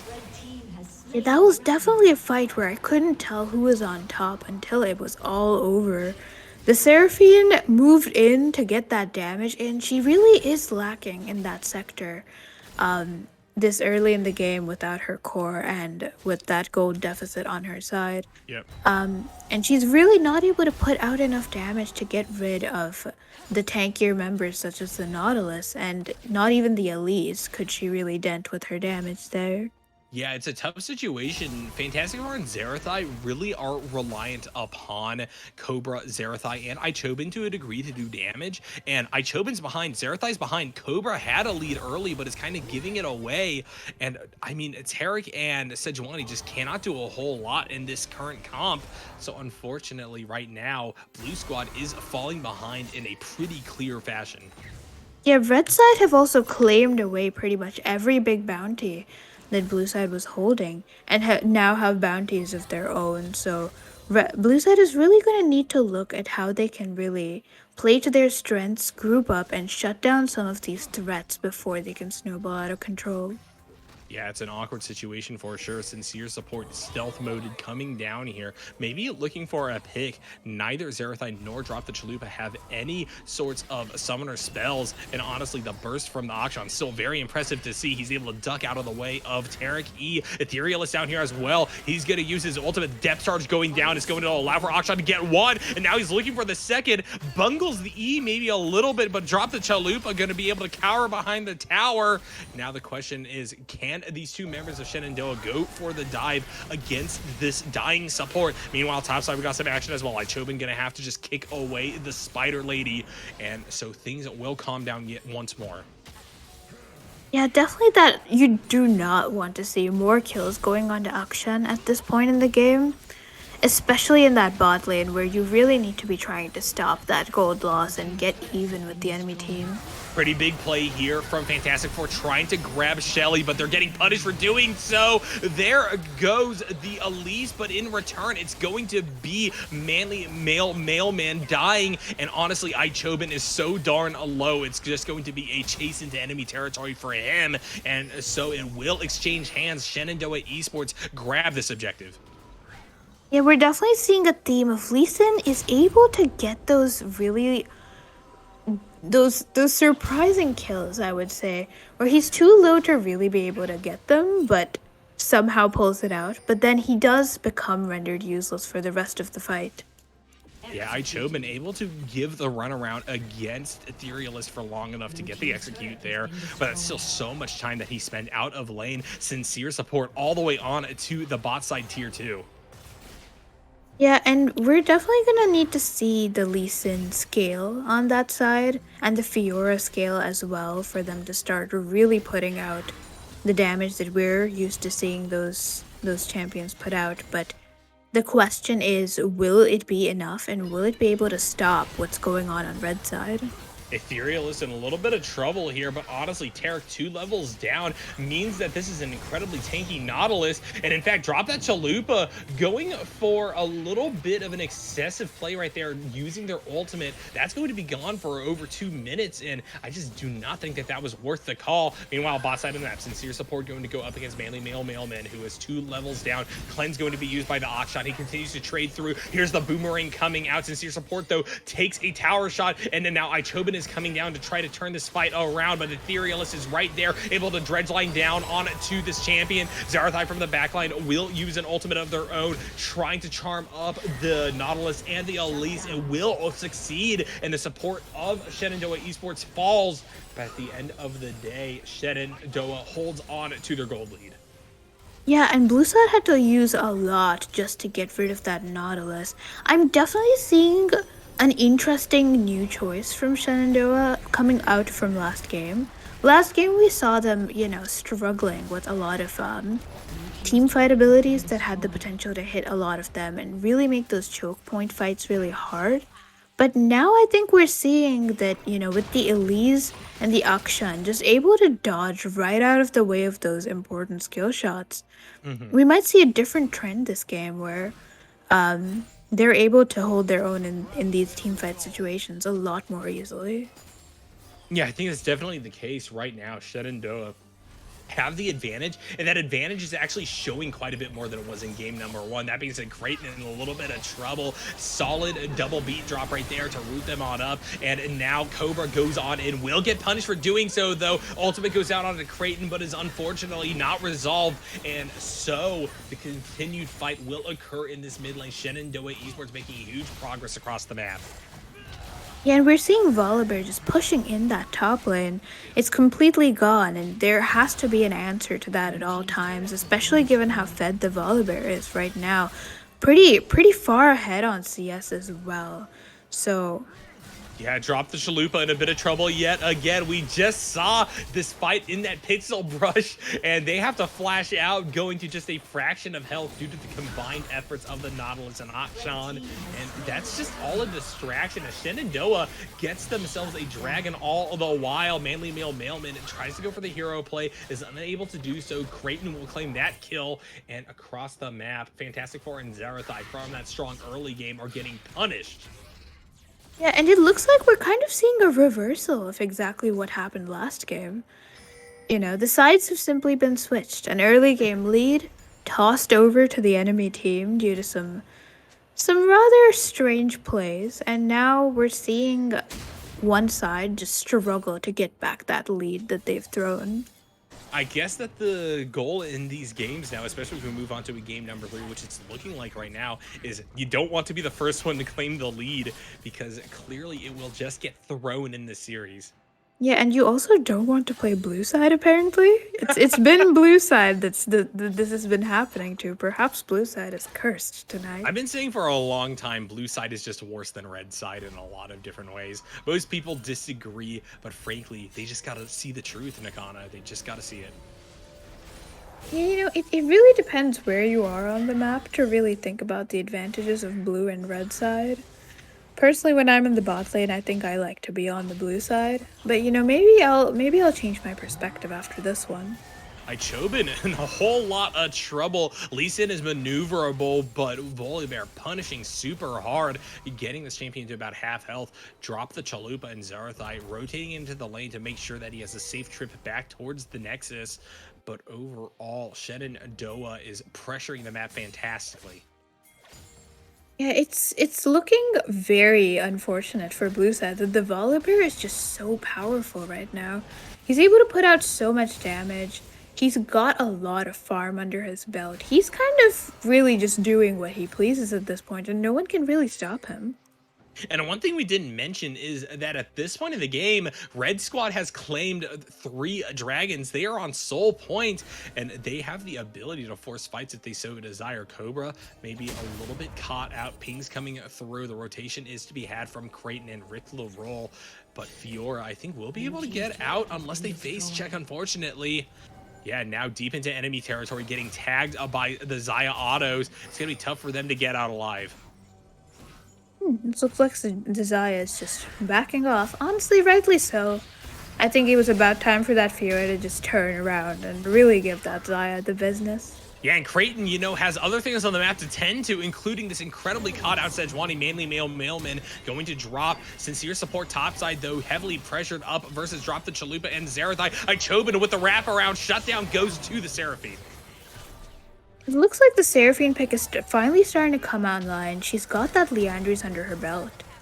Oh, and the depth charge is going to land true. Drop the Chalupa in a whole lot of trouble. Going to get poked out and kill. Creighton on a rampage. Tarek burning ult in that last exchange before the camera zoomed on over. And way awesome Kevin living up to their name with a way awesome split bot side. This is going to be a free inhibitor over to Shenandoah Esports. And now the remainder of Red Squad start up the Baron Nashor. Blue side is starting to look really in trouble here. Once red side has that Baron, they're going to be able to cover a lot more ground, and blue side doesn't really seem to have an answer to all the aggression that red side is able to throw at them. And now it's almost an 8,000 gold lead in favor of Shenandoah Esports prior to them claiming the big purple worm. I actually don't see how you come back from this deficit, especially with the push advantage and the almost to be spawned dragon on the horizon, both of which heavily benefiting red team. Yeah, and blue side is definitely not the greatest positioned in terms of their champions and their damage. You don't have a lot of range damage that can easily be put out onto the enemy team. Seraphine's damage, it exists, but it's really behind right now, and it's Yeah, you're definitely not relying on what the you need to shut down all those really tanky people. Yeah, you're relying on other people. You're relying on picks. Maybe this one against Etherealist will come through. But this Nautilus has been involved in so many plays, has a lot of gold under their belt. They're taking enough to just walk this one out. Yeah, that they've tried to kill this Nautilus way too many times, and they've used a lot, but that Nautilus isn't going anywhere. He's tanky. Oh yeah, and wrapping around to the backline. Sincere support is here as well. Zerathai all locked up. Creighton gonna go unstoppable, picking up some incredible kills there in this exchange. Mainly Mailman dying as well. Double goes there to Rick Low roll. Top side of the map, way awesome. Kevin is down on health versus Cobra. Has to ult away, but between Ichobin and the Fiora, there's no defensive force from Fantastic Four and Zerathai to try to defend against this mid lane storm. They just don't have the wave clear to stop all of this. And they don't have what they need, which is team fights where they can really just, play to their strengths. And that just isn't happening when they're getting caught out this much. Yeah, Cobra and Ichobin both being chunked. Luckily, Ethereal is locked up under tower for long enough for Cobra to claim that kill, but the rest of Shenandoah Esports is here, having claimed the Infernal Soul for themselves, and they're happy to continue to push the issue. Here's the flash forward. Mainly Mailman wants to try to get something. Encore comes out, not going to land true onto any of the remaining members of Red Squad, though. Creighton dominating, has to flash out, going incredibly low in this fight. And meanwhile, the cleanup squad for Fantastic Four will come through, but way awesome. Kevin with the hero teleport down to make sure that Creighton can get out alive. Might actually be able to hold their own in this 1v1 topside. Shutdown goes over to Cobra from Rick LaRolle. And so Shenandoah may be overextending at least a little, but they are able to continue to get progress across the board, nearly take down that mid inhibitor, but for the time being, they give away a lot of their Baron buffs and don't get a whole lot in return. Yeah, and they're also starting to put a lot of gold onto especially that Fiora. She's starting to look a little dangerous. Obviously, we were seeing in the fight just now, Elise does a considerable amount of damage, including to the Fiora, whom she nearly killed, but the entire team of Blue Side is starting to look a little bit more dangerous now that a lot of them have come online and have their items. Yeah, signs of life for Fantastic Four and Zerathai, but they are 10,000 gold behind at this point. Nakhana are almost that much. So as long as Shenandoah don't make crazy plays, maybe like what Way Awesome Kevin is doing right here, you would be able to just close this game out. But I mean, honestly, yeah, Shenandoah throwing here and there. Creighton and Etherealist use this distraction to push down, get that inhibitor mid lane, but that was bound to fall regardless. Shenandoah maybe should just ease off the brakes a little bit, wait for the next Baron and close it out from there. Yeah, and we're seeing a lot of the shutdowns have just vanished from the side of red. All that's left is that big shutdown on the Zaya, which I'm sure Blue Side have their eyes focused on now. Yeah, for sure. Rick Loveroll going to join Creighton and Etherealist here in a bush. Maybe looking for a solid pick to start the inevitable end of this game. Ichobin walks over a ward. He's here. Going to get caught out for sure. Sincere support going to walk him to make sure that no escape can be had for the blind monk. And now with a wrap around, drop the Chalupa. Zerathai and Cobra are a bit caught out. I would be worried about going in on this Fiora, though. That is the core member for Fantastic Four at this point. Like you were talking about, Nakhana, see what happens here. Cobra getting that vital proc. Etherealist going low, having to use a lot of the Iron Solar to try to shield the way out, but it's going to be Cobra picking that up. Creighton, solid utilization of the R as a response, though, able to get out of the way of that Encore and help Rick Laurel pick the kill up against the Swords Lady. Now, Manly Mailman goes low as well, doesn't have the damage output to answer back against either the Elise or the Zaya, and so these fights will go in favor of Shenandoah Esports. Sincere support looking to end this game already under these Nexus turrets, popping them down. Drop the Chalupa, tries to act as zoning. He has his ultimate up, uses it, but it's far too late. He doesn't get the channel. Zerathai is able to stay invincible for a few seconds, but now Way Awesome Kevin is here. He will just power slam down onto this last tower, shut it down, make sure that it goes into the grave alongside Fantastic Four and Zerathai's hopes of getting the 2-0 victory in this series. Yeah, that was looking a little better for Blue Side until Red Side just took it right back and finished out that game.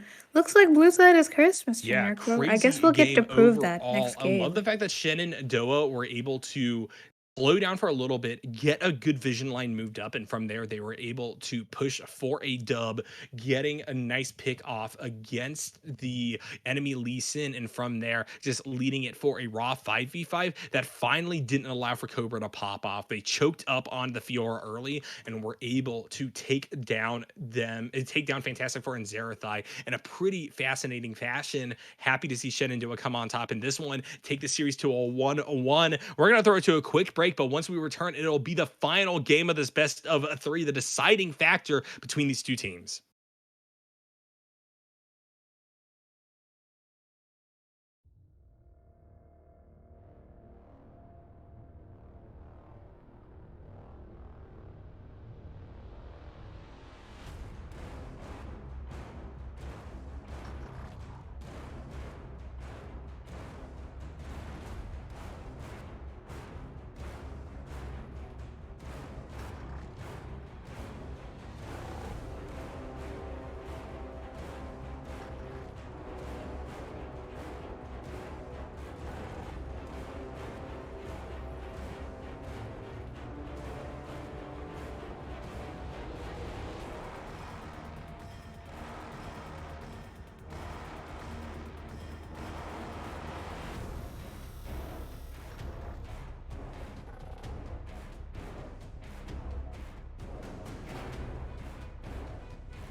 Hello, friends, and welcome back to the Black Twitch League. We are here with game number 3 between Fantastic Four and Zarathai and Shenandoah Esports, who seems to be getting more and more letters in their name with each passing second. We are now at Shenandoah.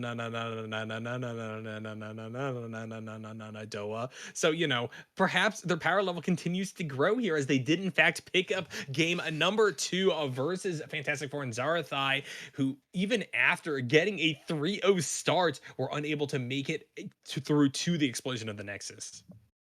I will say, I think you missed some ends in there, but yes, I completely agree. We're gonna see for once and for all if Blue Side really is cursed. Yeah, for sure. Yeah. Fantastic Four and Zarathai going to return to blue side. Shenandoah Esports staying a red this time around. They too feel the power. They feel a curse looming upon them. And so they're happy to allow for Zarathai to reclaim that first pick priority. We'll see exactly what this is going to turn into. Regarding picks and bans, Seraphine immediately knocked out, this time by Zarathai, who they themselves don't want to touch this champion anymore. Yeah, I've gotta say, they did a lot better when they had an ADC rather than a Seraphine. They might go for a more traditional approach this game, allowing them to not have to play that complicated weak side early. Although we are going to see the misfortune banned out by Shenandoah, who do not want to repeat the mistakes of the past.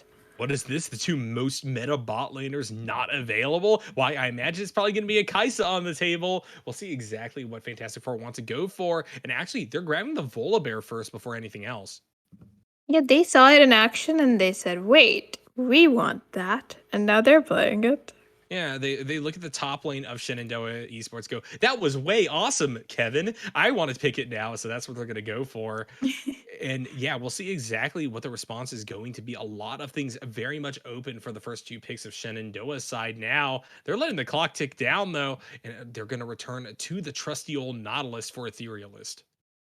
Yeah, gotta say, Etherealist, if I were on blue side bot lane, I would be scared by now. They're definitely making some plays down there. Do they always amount to a game win? No, because bot lane sucks. But, you know, still props to them for pulling it out. Yeah, for sure. And we're gonna immediately get the fast lock-in for Zarathai. They're going Caitlyn, a Morgana, the Wombo combo lane. We've usually been seeing it with a Lux a bit more frequently than the Morg, but given the fact that the Morg made it past the ban phase, is still here and plays a little bit more supportively, I like the fact that it is picked up. And this is going to be very lane dominant and hopefully outrange the Nautilus. I just wanted to point out that this is, in fact, the evil Caitlyn Morgana bot lane that everyone talks about, you know? So I've got to say, I'm not too, like, pleased with Blue Side here. Like, what are you doing? Must you be this toxic to achieve your victory? But still. Yeah, for sure. Jinx going to be the response. Shenandoah Esports rolled the dice, tried to pick this for Creighton in game number 1. Didn't really work out, but they're confident still to lock it in again. Yeah, what did they have last game again? Remind me. Last game they went for the Zaya, and that absolutely popped off in their hands. I mean, the champion won a few trades early, just became absolutely unstoppable. And even though Cobra was beginning to scale up on that Fiora, it wasn't enough to hold down the combination of Rick Roll's Elise that we see returning to the Rift here for game number 3 and that Zaya. Yeah, definitely that Elise popped off last game. I've got to say, those stuns, she was putting out so much damage towards the end of the game. Although we will see Victor get banned out here. So I'm very interested to see what Sincere Support has for us this time. They went for the Victor traditionally the first game, and then they surprised us with that Lee Sin mid pick, which didn't end up working out. So we'll have to see what they give us this time. Yeah, hopefully Ichobin will just go back to something a little more safe. Rick Roll did such a good job playing around the overextensions from the Lee Sin by sitting in bush. Sincere Support baiting fantastically, although they themselves won't be on the auction anymore. So it's going to be around and around we go regarding the selections here for game number 3. Yeah, and definitely both teams are looking pretty comfortable right now. And anything that gets added on is gonna be hopefully only adding to their strengths. Yeah, for sure. We'll see what comes out here in these last few picks. Shenandoah grabbing that Udyr up. Udyr. Definitely that's gonna be an Udyr top, right? Given that we just saw the elites in the jungle. I would imagine, but at this point, who knows? Maybe Sincere Support sees the off meta that iChobans bring to the table and says, "Hey, give me the least mid this time, Rickle roll. You can pick something else for yourself." I see we're getting an Ornn from blue side here, which means that that's possibly going to be a Volibear jungle.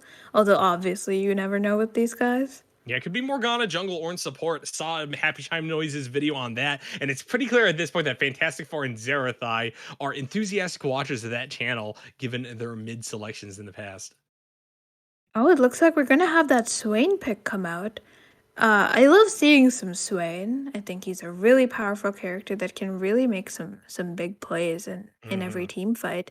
Although, we could see some flexing around here. Oh yeah, for sure. Realistically speaking, they might go anywhere. And I don't trust blue side after last draft session. Sounds about right. I mean, Swain support is definitely still playable with Caitlyn. I imagine that given you have the Morg there, it will probably balance out. But we have the Talia lock-in. Is this actually the Talia support that I begged for from Shenandoah Esports? We see sincere support confirming for the Talia support, they say, but that does kind of leave open what exactly they're going to be putting mid lane. I don't imagine it's going to be the Nautilus. Yeah, and we know Etherealist loves them some Nautilus support. We just saw that. Hmm. I don't see where else Nautilus is going to go and really, do Yeah. anything. I imagine that it's probably just going to be a Talia mid, which is frankly where she is better at this point. But at the same time, Sincere Support did say in chat for the Talia support. So who actually knows what that means? I think it means I will take this mid lane in your honor, Mr. Nyarko. All right. Well, I will accept that offer. Unfortunately, my $5 bounty was for Etherealist to pilot it. So we'll keep that off the table. But overall, still very much appreciative of Shenandoah just trying to satisfy me here. And, at the end of all of this, they now have my support, my cheers going for them, especially because Fantastic Four and Zerathai didn't go for the Taric this time around. Yeah, how come you get the pick in your honor and I don't? This is You kind just of got to type mean. something in chat or say something, and, occasionally they'll fulfill your wishes. Okay. Next time you guys play, pull out the Soraka in my honor. Okay, done. Um, wait, that Nautilus just got picked mid.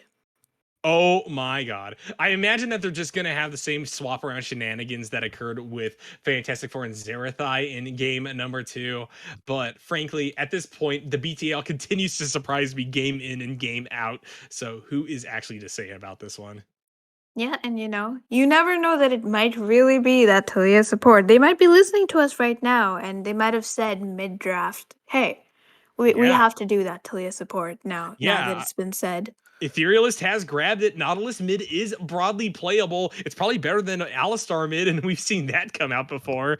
So at broadly this playable, point, he says. broadly playable, If Doenby could do it, anybody can. Well, although probably Doenby doing it is probably like one of the few people that can actually pull it off. We'll see. They continue to push forward here in the lock-in screen. There's only a little bit more time before the Talia is going to be confirmed for support. They are playing a chicken on the railroad tracks with my heart because they might just swap here at the very end. But as they stand, it will in fact go into the hands of sincere support. Talia swapped at the Imagine last playing with second. your caster's heart. You I guys are know. mean.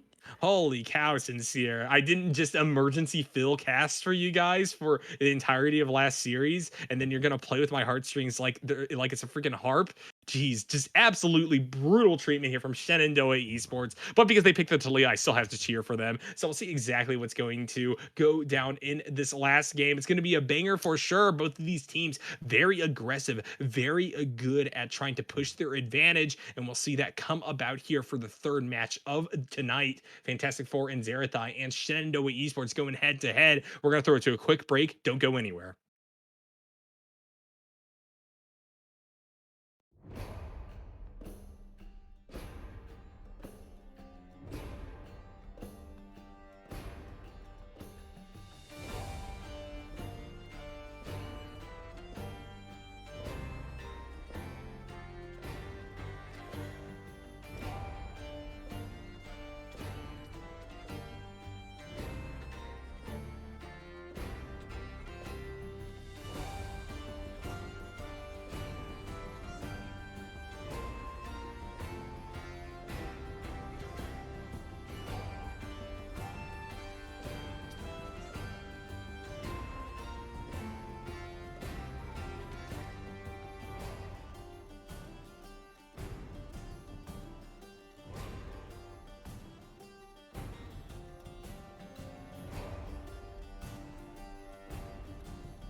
Hello, friends, and welcome back to the Black Twitch League. We are here with game number 3 between Fantastic Four and Zerathai and Shenandoah Esports. It's going to be a banger for sure. Sincere support locking on in the Talia. Exciting times all around. Super happy to see this champion come out here. I don't actually know how good they are on it, but hey, it's in the game and I get to cast her.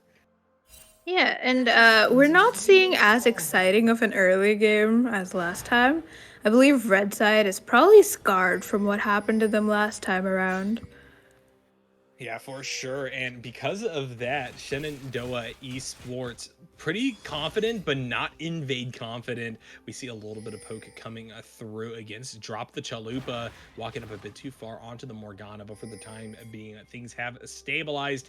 Game looks even and will stay that way until we see these waves meeting. Yeah, and definitely interested to see how the dynamic goes around in all of the lanes this game. We definitely have the Ornn versus Udyr in the top lane. Interested to see how that plays out. The Swain Talia is bound to be action-packed. And then of course we have Jinx Nautilus versus Caitlyn Morgana. Which one of these is more toxic? It remains to be seen. Yeah, I'm interested to see how Creighton and Etherealist will play this lane out. Jinx obviously not the strongest champion early, but Etherealist has proven themselves time and time again on the Nautilus, so this will be exciting. Meanwhile, Zarathai dropped the Chalupa on one of the most disgusting combos in the game, honestly. The lockdown potential, the damage output is so crazy for the Caitlyn Morg, and that's something to watch out for sure. Yeah, the CC into the CC into the CC is like really fun, you know? Yeah, and topside, we are getting some action. Way Awesome Kevin and Cobra duking it out with Udyr coming out with a solid health lead up against Ornn. Yeah, definitely Ornn's probably going to have a hard time in this lane. We see him crafting himself a little something already. Um, but probably not for long. Once Ornn gets his tankiness down, I'm not sure if Udyr will be able to inflict as much damage on him anymore. Yeah, for sure. Way Awesome Kevin getting that solid push in. Not a full crash, but may look for a cheater recall on wave number 3. Has the teleport in order to do so. But actually, it looks like they want to continue to just apply the pressure onto Cobra and are relatively confident with the pathing from Rick LaRoll, who's coming down bot side first. Here's the approach, going to be pushed away by Manly Male Mailman, who is also on the counter gank. Yeah, those Caitlyn traps definitely well placed to just push that Elise away from even thinking of trying to do anything there. Yeah, Cobra still low. Way Awesome Kevin, though, now on the bounce back, has to try to continue to force these waves in versus the Ornn if they want to continue to apply pressure. But now with a Volibear on the horizon, Manly Male Mailman clearing out bot side, he has to realize that his time up here alone is relatively limited. I'm gonna see Cobra make some push against the Udyr here. It looks like the health is definitely evened out between the two here. It looks like Udyr's going to have to back off.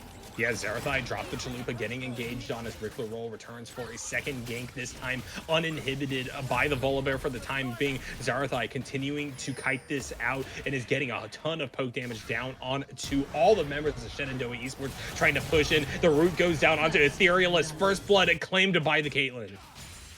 Yeah, Caitlyn's definitely able to put out so much damage early game along with that Morgana.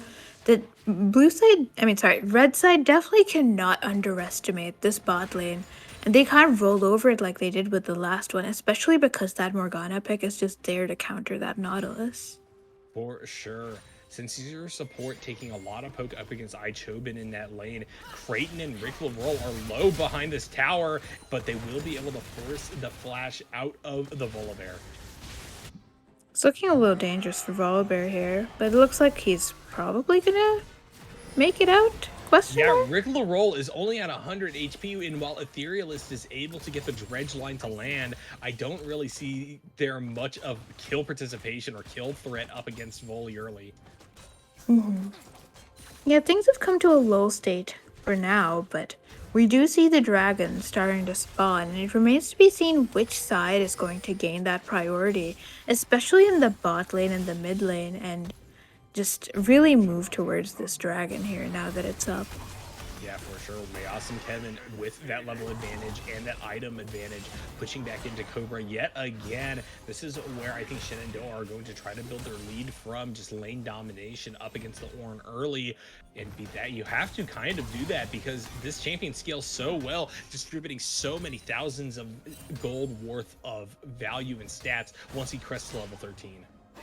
I do have to say though, the Udyr isn't able to punish the Ornn as much as he might like. We're already seeing that he's significantly a good bit more tanky as he crafts himself something else to keep himself safe against the Udyr. And Ornn just has so much power to just tank that damage, and the minions are really, I think, what's doing Udyr dirty here. Yeah, for sure. I would like to see Rick LaRolle a little bit more active on the map. Probably not focusing bot side again, as we saw what happened when Zerathai and Drop the Chalupa have the chance to try to counter engage. But yeah, some action needs to be had for the Elise early. Volibear is not necessarily the greatest scaler in the world, but is able to power farm till level 6 and start going for some nasty dives up against Shenandoah's team comp. Yeah, and definitely like this time Blue Side's bot lane has really said we're not going to allow what happened last game. We're going to be the furthest thing from a lane that, the enemy team can walk all over early game. They've got all the protection that they need from ganks, from in lane combat and everything.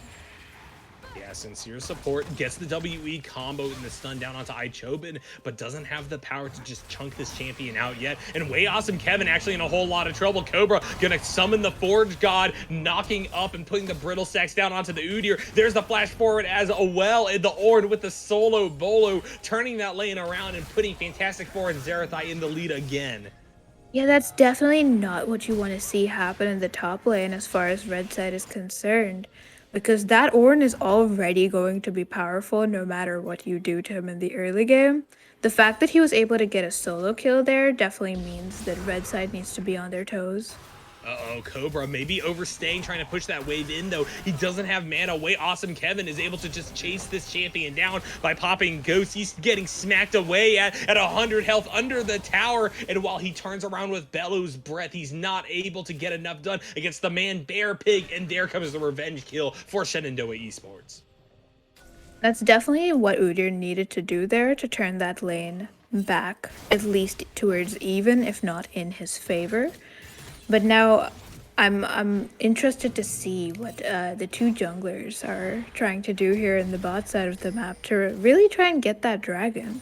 Let's see some Manly Male fighting. Mailman on a ward. So Creighton and Ethereal is just going to play a little bit further back and prevent the Volibear from going on in. Smart choice on their part. And now they're trying to carve themselves back up a little bit of an advantage. Caitlyn, so scary so early, but actually Creighton doing a good job getting CS back. Sincere Support in a whole lot of trouble. There's the flash. They're trying to kite out with Q, but unfortunately, Ichobin just going to continue to stay on top of the Talia, and the champion will fall there. Mr. Nyarko, I'm sorry for your loss. The I champion offer is my just so condolences bad in these now, dark man. times. Revert to Leah, Riot, please. Meanwhile, bot lane, we got some more action. Zarathai trying to kite back, will be able to use their Piltover Peacemaker and Net Shot to travel towards the tower. They stay alive, even up against the stun from Rick LaRolle, but Flash Heal used on that Caitlyn. Meanwhile, top side, once again, Way Awesome Kevin overextending, getting punished heavily. Cobra doing so well to push in these lanes and stabilize versus this big threat in the form of the Udyr. Yeah, we definitely saw Way Awesome Kevin make some room in the topside river, what with taking the scuttle, but looks like Volibear is going to get that Rift Herald uncontested anyways, because Elise is still messing around in this bot lane that she's not really able to effectively gank. It looks like she's going in for another try, but they're still going to just back off. And now, mid lane still has prio for the side of blue side, and it looks like Elise just isn't going to be able to answer to that Volibear's taking the Rift Herald for free with anything for her own team. For sure, Shenandoah Esports a little bit locked up in this one. They're losing priority in most of these lanes, and right now, Fantastic Four and Zerathai have that gold lead. Although, at this point, I don't even know if that's a good thing, given what's happened in games 1 and 2.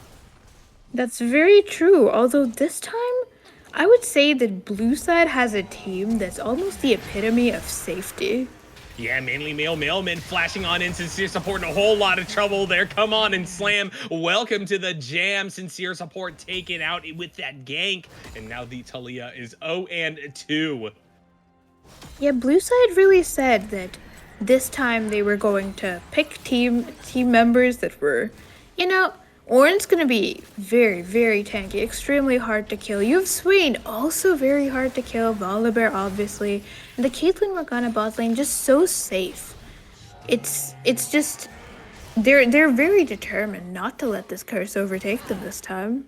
Yeah, and already that mid-tier 1 so darn low. Shenandoah Esports are going to give up so much gold because of that play. But here's the ult on in. Sincere Support wants to try to turn this fight around. Eye of the Empire coming down, but they get the flick onto Ichobin. The jump forward, Rick LaRolle is going to fall. Sincere Support now caught out, but way awesome Kevin on the hero play. Goes for the rotation, is able to isolate and kill Ichobin, and in the 1v1, Sincere Support can finally claim themselves a kill back. Very well done by red side there to really turn that around. Yeah, and they're looking for more now. Cobra trying to go into the 1v1, but they didn't expect a rotation of Etherealist here as well. Sincere Support continuing to rain down damage from the backline. Way awesome. Kevin picking that up against the enemy Ornn. And so in the span of just a few moments, Shenandoah Esports have gotten themselves several kills back onto the table. Yeah, you definitely don't want to see that Udyr 3-1, especially after all of that lead that you'd worked so hard to build. Ornn has already got two plates on top side, but it looks like Udyr is just going to compensate for that all in one blow with 2 kills over Ornn to boot.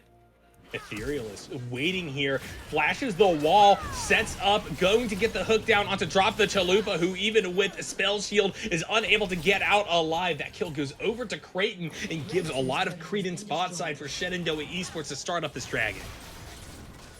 What is happening with Shinyako? Is blue side really cursed? Blue side's really cursed. I'm telling you, red squad represent here. It's so much better in every single way. Better positioning for drag fights. I think it's actually better to not be first pick, especially because the 2 consecutive picks in a bot lane that is more valuable. And hey, that seems to be proven here. Creighton goes excited off the dragon, maybe looking for a play alongside Etherealist with the Hex Flash over the wall, but they will be deterred by the control ward in Tribush. Yeah, I'm definitely interested to see if blue side continues to repeat the mistakes of their last game, where they get too forward, too let down their guard too much, I suppose, and allow red side to just run them over, or if they're going to be a lot more careful this time. Speaking of running over, Cobra is getting smashed under a tower. Way awesome. Kevin gets out alive in the rundown, and that's another kill over to Shenandoah Esports, and Red Squad wants to try to turn things around even more. Volibear with the cut around the backside has the ultimate to rain down onto Creighton, but they get excited. They run towards that alcove, tries to dodge out of the way, but Zerathai is in auto range, will be able to pick that kill up before they themselves fall. Meanwhile, Sincere Support and Ichobin going back and forth. Sincere Support, though, with the mispositioning on the Q, will be soloed down by the Swain. So Fantastic Four and Zerathai still with life in them. They hold on to a small gold lead. Yeah, the fights are going. Like, there's just so much bloodshed happening across the map. It's really hard to say what team is really coming out ahead. Obviously, the gold lead gives us some. Oh my goodness, Swain almost dies to that Jinx rocket, but he lives with just a sliver of health. That's gotta be unfortunate for that Jinx. Yeah, I mean, Creighton, super powerful right now, though, and is just going to start pumping out more and more damage the more that you allow for them to sustain through this early, very fraught laning phase up against the Caitlyn Morg. They're doing a good job holding up, in at least my opinion. And so while Gale Force is completed first by Zerathai, I think that this Jinx is not far behind and will eventually begin to output more damage than this lane can handle. Yeah, and I think from here on out, it just really depends on how these two teams play. Obviously, that's not accounting for top lane being brought into the picture eventually. These top turrets are probably not too much longer for this world, And once Udyr makes it into these team fights, he's really going to be a danger to a lot of the squishier members of blue side. Luckily, there's not too many of those, but at the same time, a major source of their damage is going to be that Caitlyn, and you want to keep her safe in those fights. Yeah, Cobra once again getting run down by way awesome Kevin, but this time has to sustain and make it through. Meanwhile, bot, one of the virtues of having that Caitlyn in lane means that you have the range to just sit there, be leisurely, and just knock down towers early. And so that's going to be 2 in favor of Fantastic Four and Zarathai for the time being. Zarathai, though, looking for the fight. Creighton going to throw out their rocket ultimate, but Zarathai is going to have that blocked by them. And now Ace of the Hole comes through. And although Ethereal sacrifices themselves, it's for nothing. As with the Cobra teleport over, everybody's there for Fantastic Four and Zarathai. That's 2 kills picked up for Blue Squad. Yeah, definitely an excellent bait by the Caitlyn player there. At first I was like, oh no, Caitlyn, what are you doing? As Red Side probably said to themselves as well. But then they just turned it around with Volibear coming in and Caitlyn made it out alive. For sure, we got more action here. Sincere Support is able to kill the enemy Morgana. Ichobin, though, pops ultimate and is going to rush down onto the Talia yet again. Rick Larolle has to flash out of danger zone, immediately tries to reassert their pressure because mainly Mailman goes low, but will get punished in turn by the Swain yet again. Way awesome Kevin, though, continuing to act as a juggernaut for Red Squad. Gets the shield in the nick of time to be able to take down the Volibear, and now Creighton has gotten the time to rotate on over. Is starting to kite this out, but the headbutt comes through. Cobra with the knockup, Zarathai with the execute. It's another big play for Fantastic Four and Zarathai. The lead is just bouncing back and forth over here, I think. Obviously, it's been in favor majorly of blue side this whole time, despite the things that red side has been doing across the map to bring it back in their favor. But these fights, it's so hard to tell who's going to come out on top. And right now, kudos to blue side. They're really playing these fights well. That Swain is starting to look terrifying right now. 6-1, you never want to see that.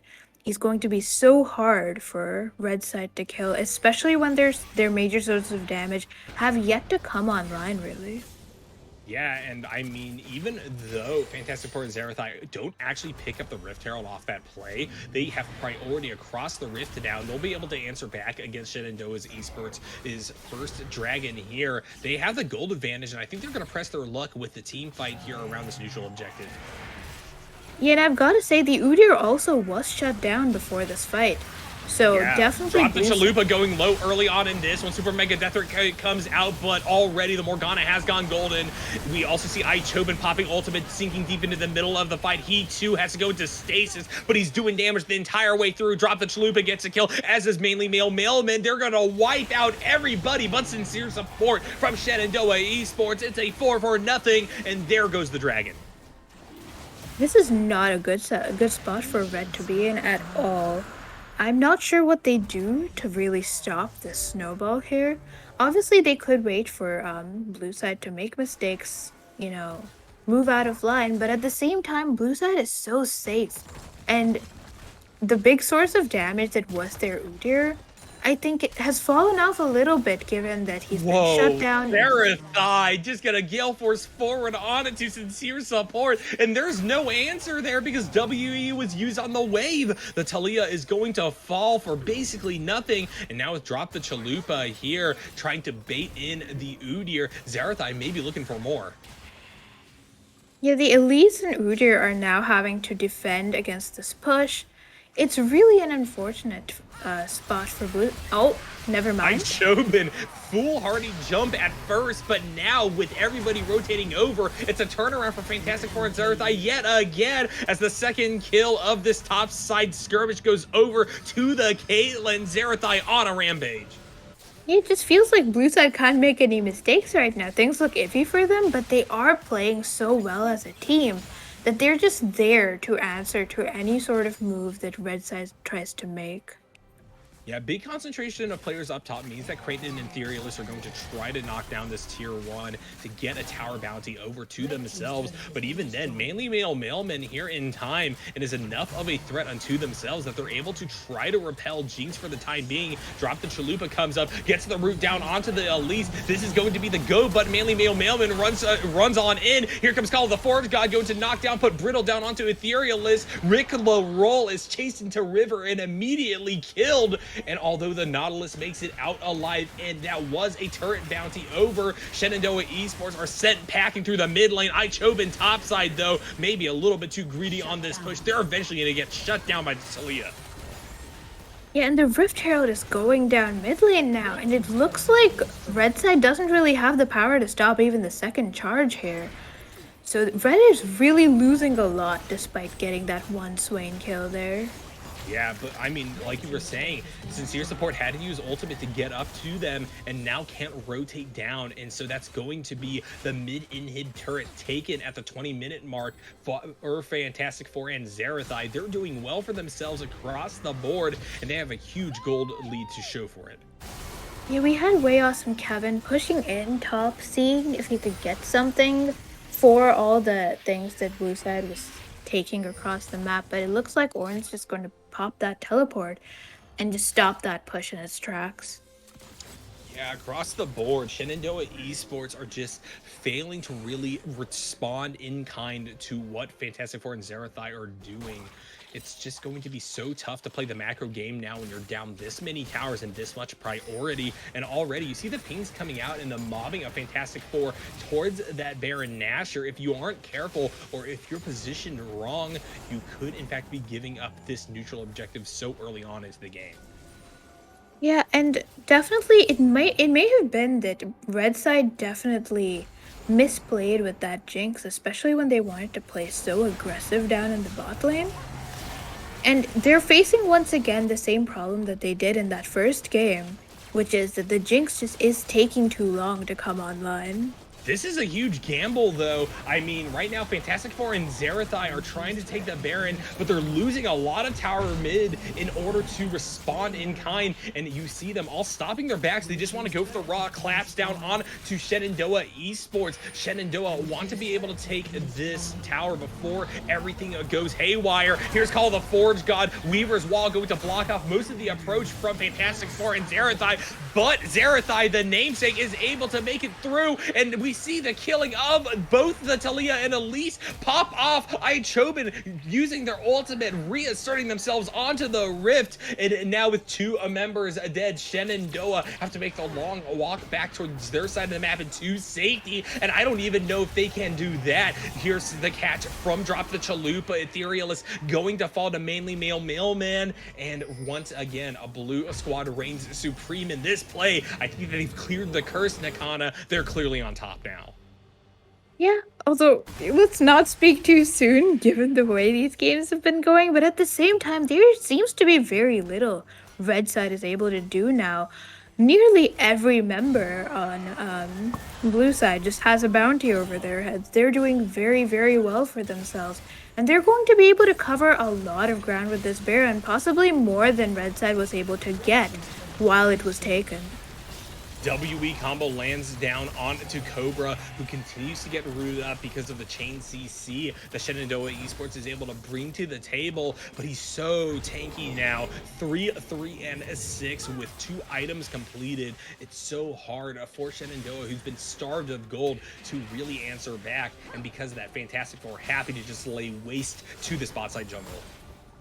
Yeah, we have Udyr still trying to take that topside turret, but he's still not successful because Ornn is just on top of him.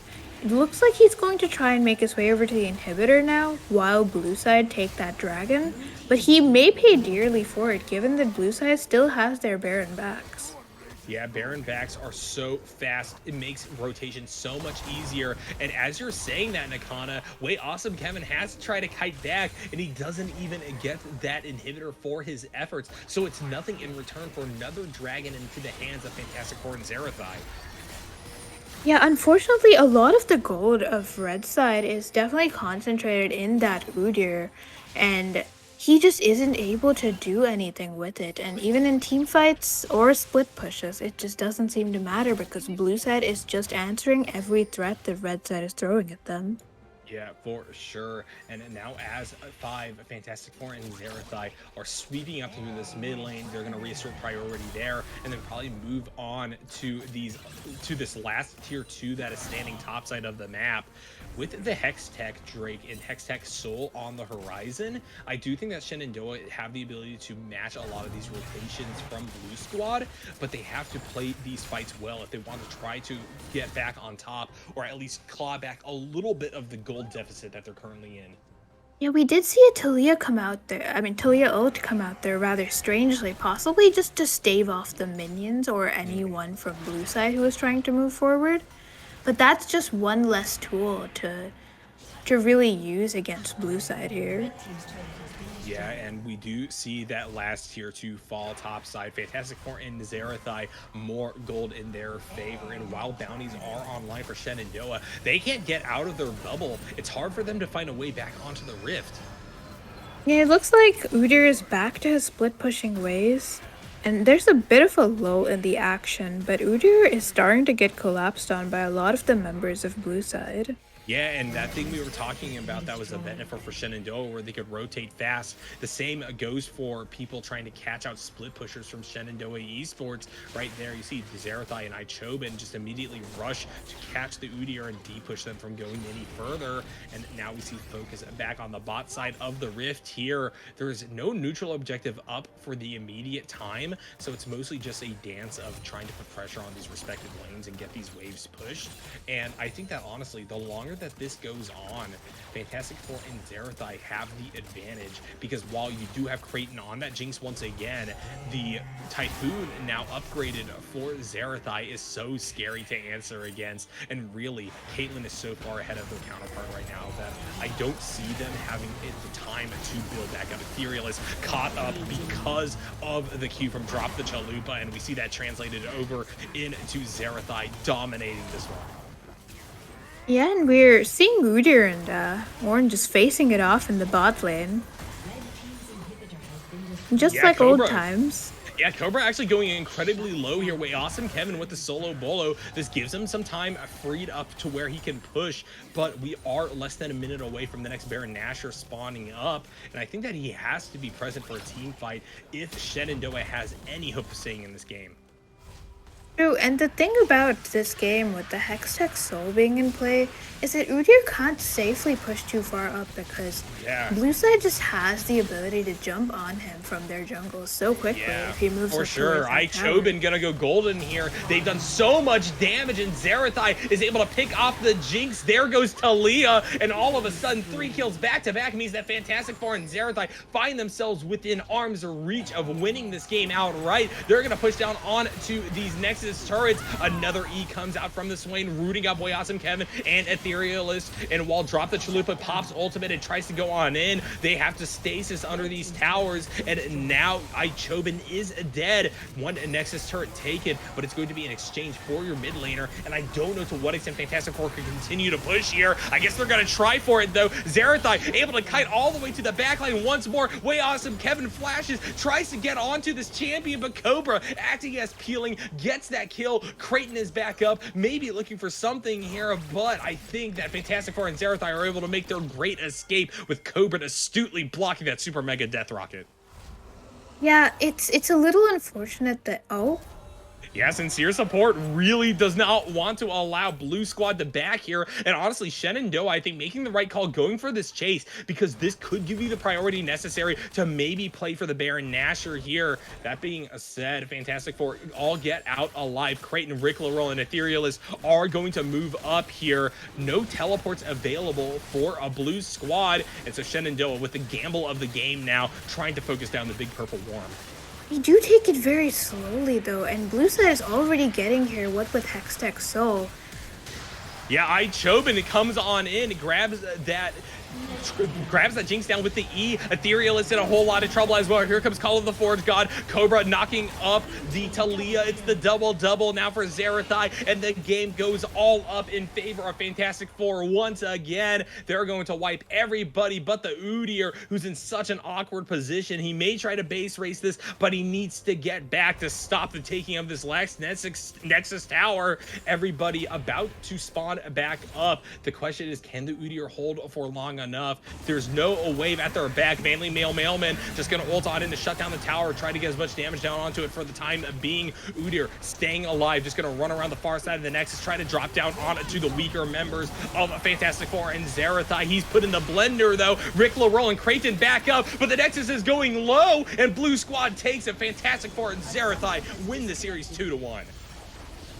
What a game. I feel like blue side's oh gosh, which side was blue? Okay. Red side's problem there was just that all the gold was on their Udyr player who just wasn't able to do enough for the team. He could not participate in team fights. He couldn't really get much done on the split push either.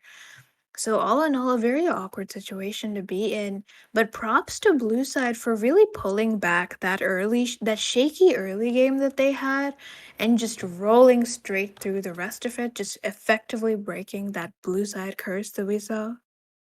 Yeah, for sure. Good way to end the series. Our preconceived notions have been shattered. Nakhana, Fantastic Four, and Zerathai picking it up from blue side of all things. They got the lead early, didn't throw it away, and this time just walked home. A really fantastic, very action-packed game.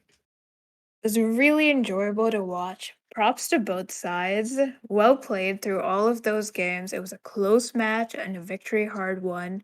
Wishing them all the best of luck going forward into these tournaments.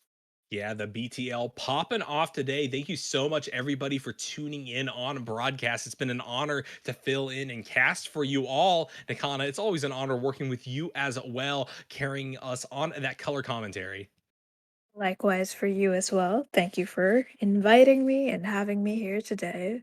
Yeah, and shout outs to our production behind the scenes in the form of Uraazi, who's just been such a fantastic constant companion for us, bringing you the highest quality production in the amateur scene. Make sure to reach out for all of your production needs to be covered. He does a fantastic job wherever he is put, whatever he is given. So thank you so much for being a trooper tonight, Uraazi, getting everything fixed up and allowing for us to go alive. And thank you to everybody watching at home once again. BTL would not be the same without you guys. So thank you for tuning in, and please continue to do so. There's action-packed games tomorrow coming through. 2 more best of threes. You guys won't want to miss it. We're going to be trying to go live for all of that. So make sure everyone sticks around. But for the time being, we will bid you adieu. Have a good night, everyone.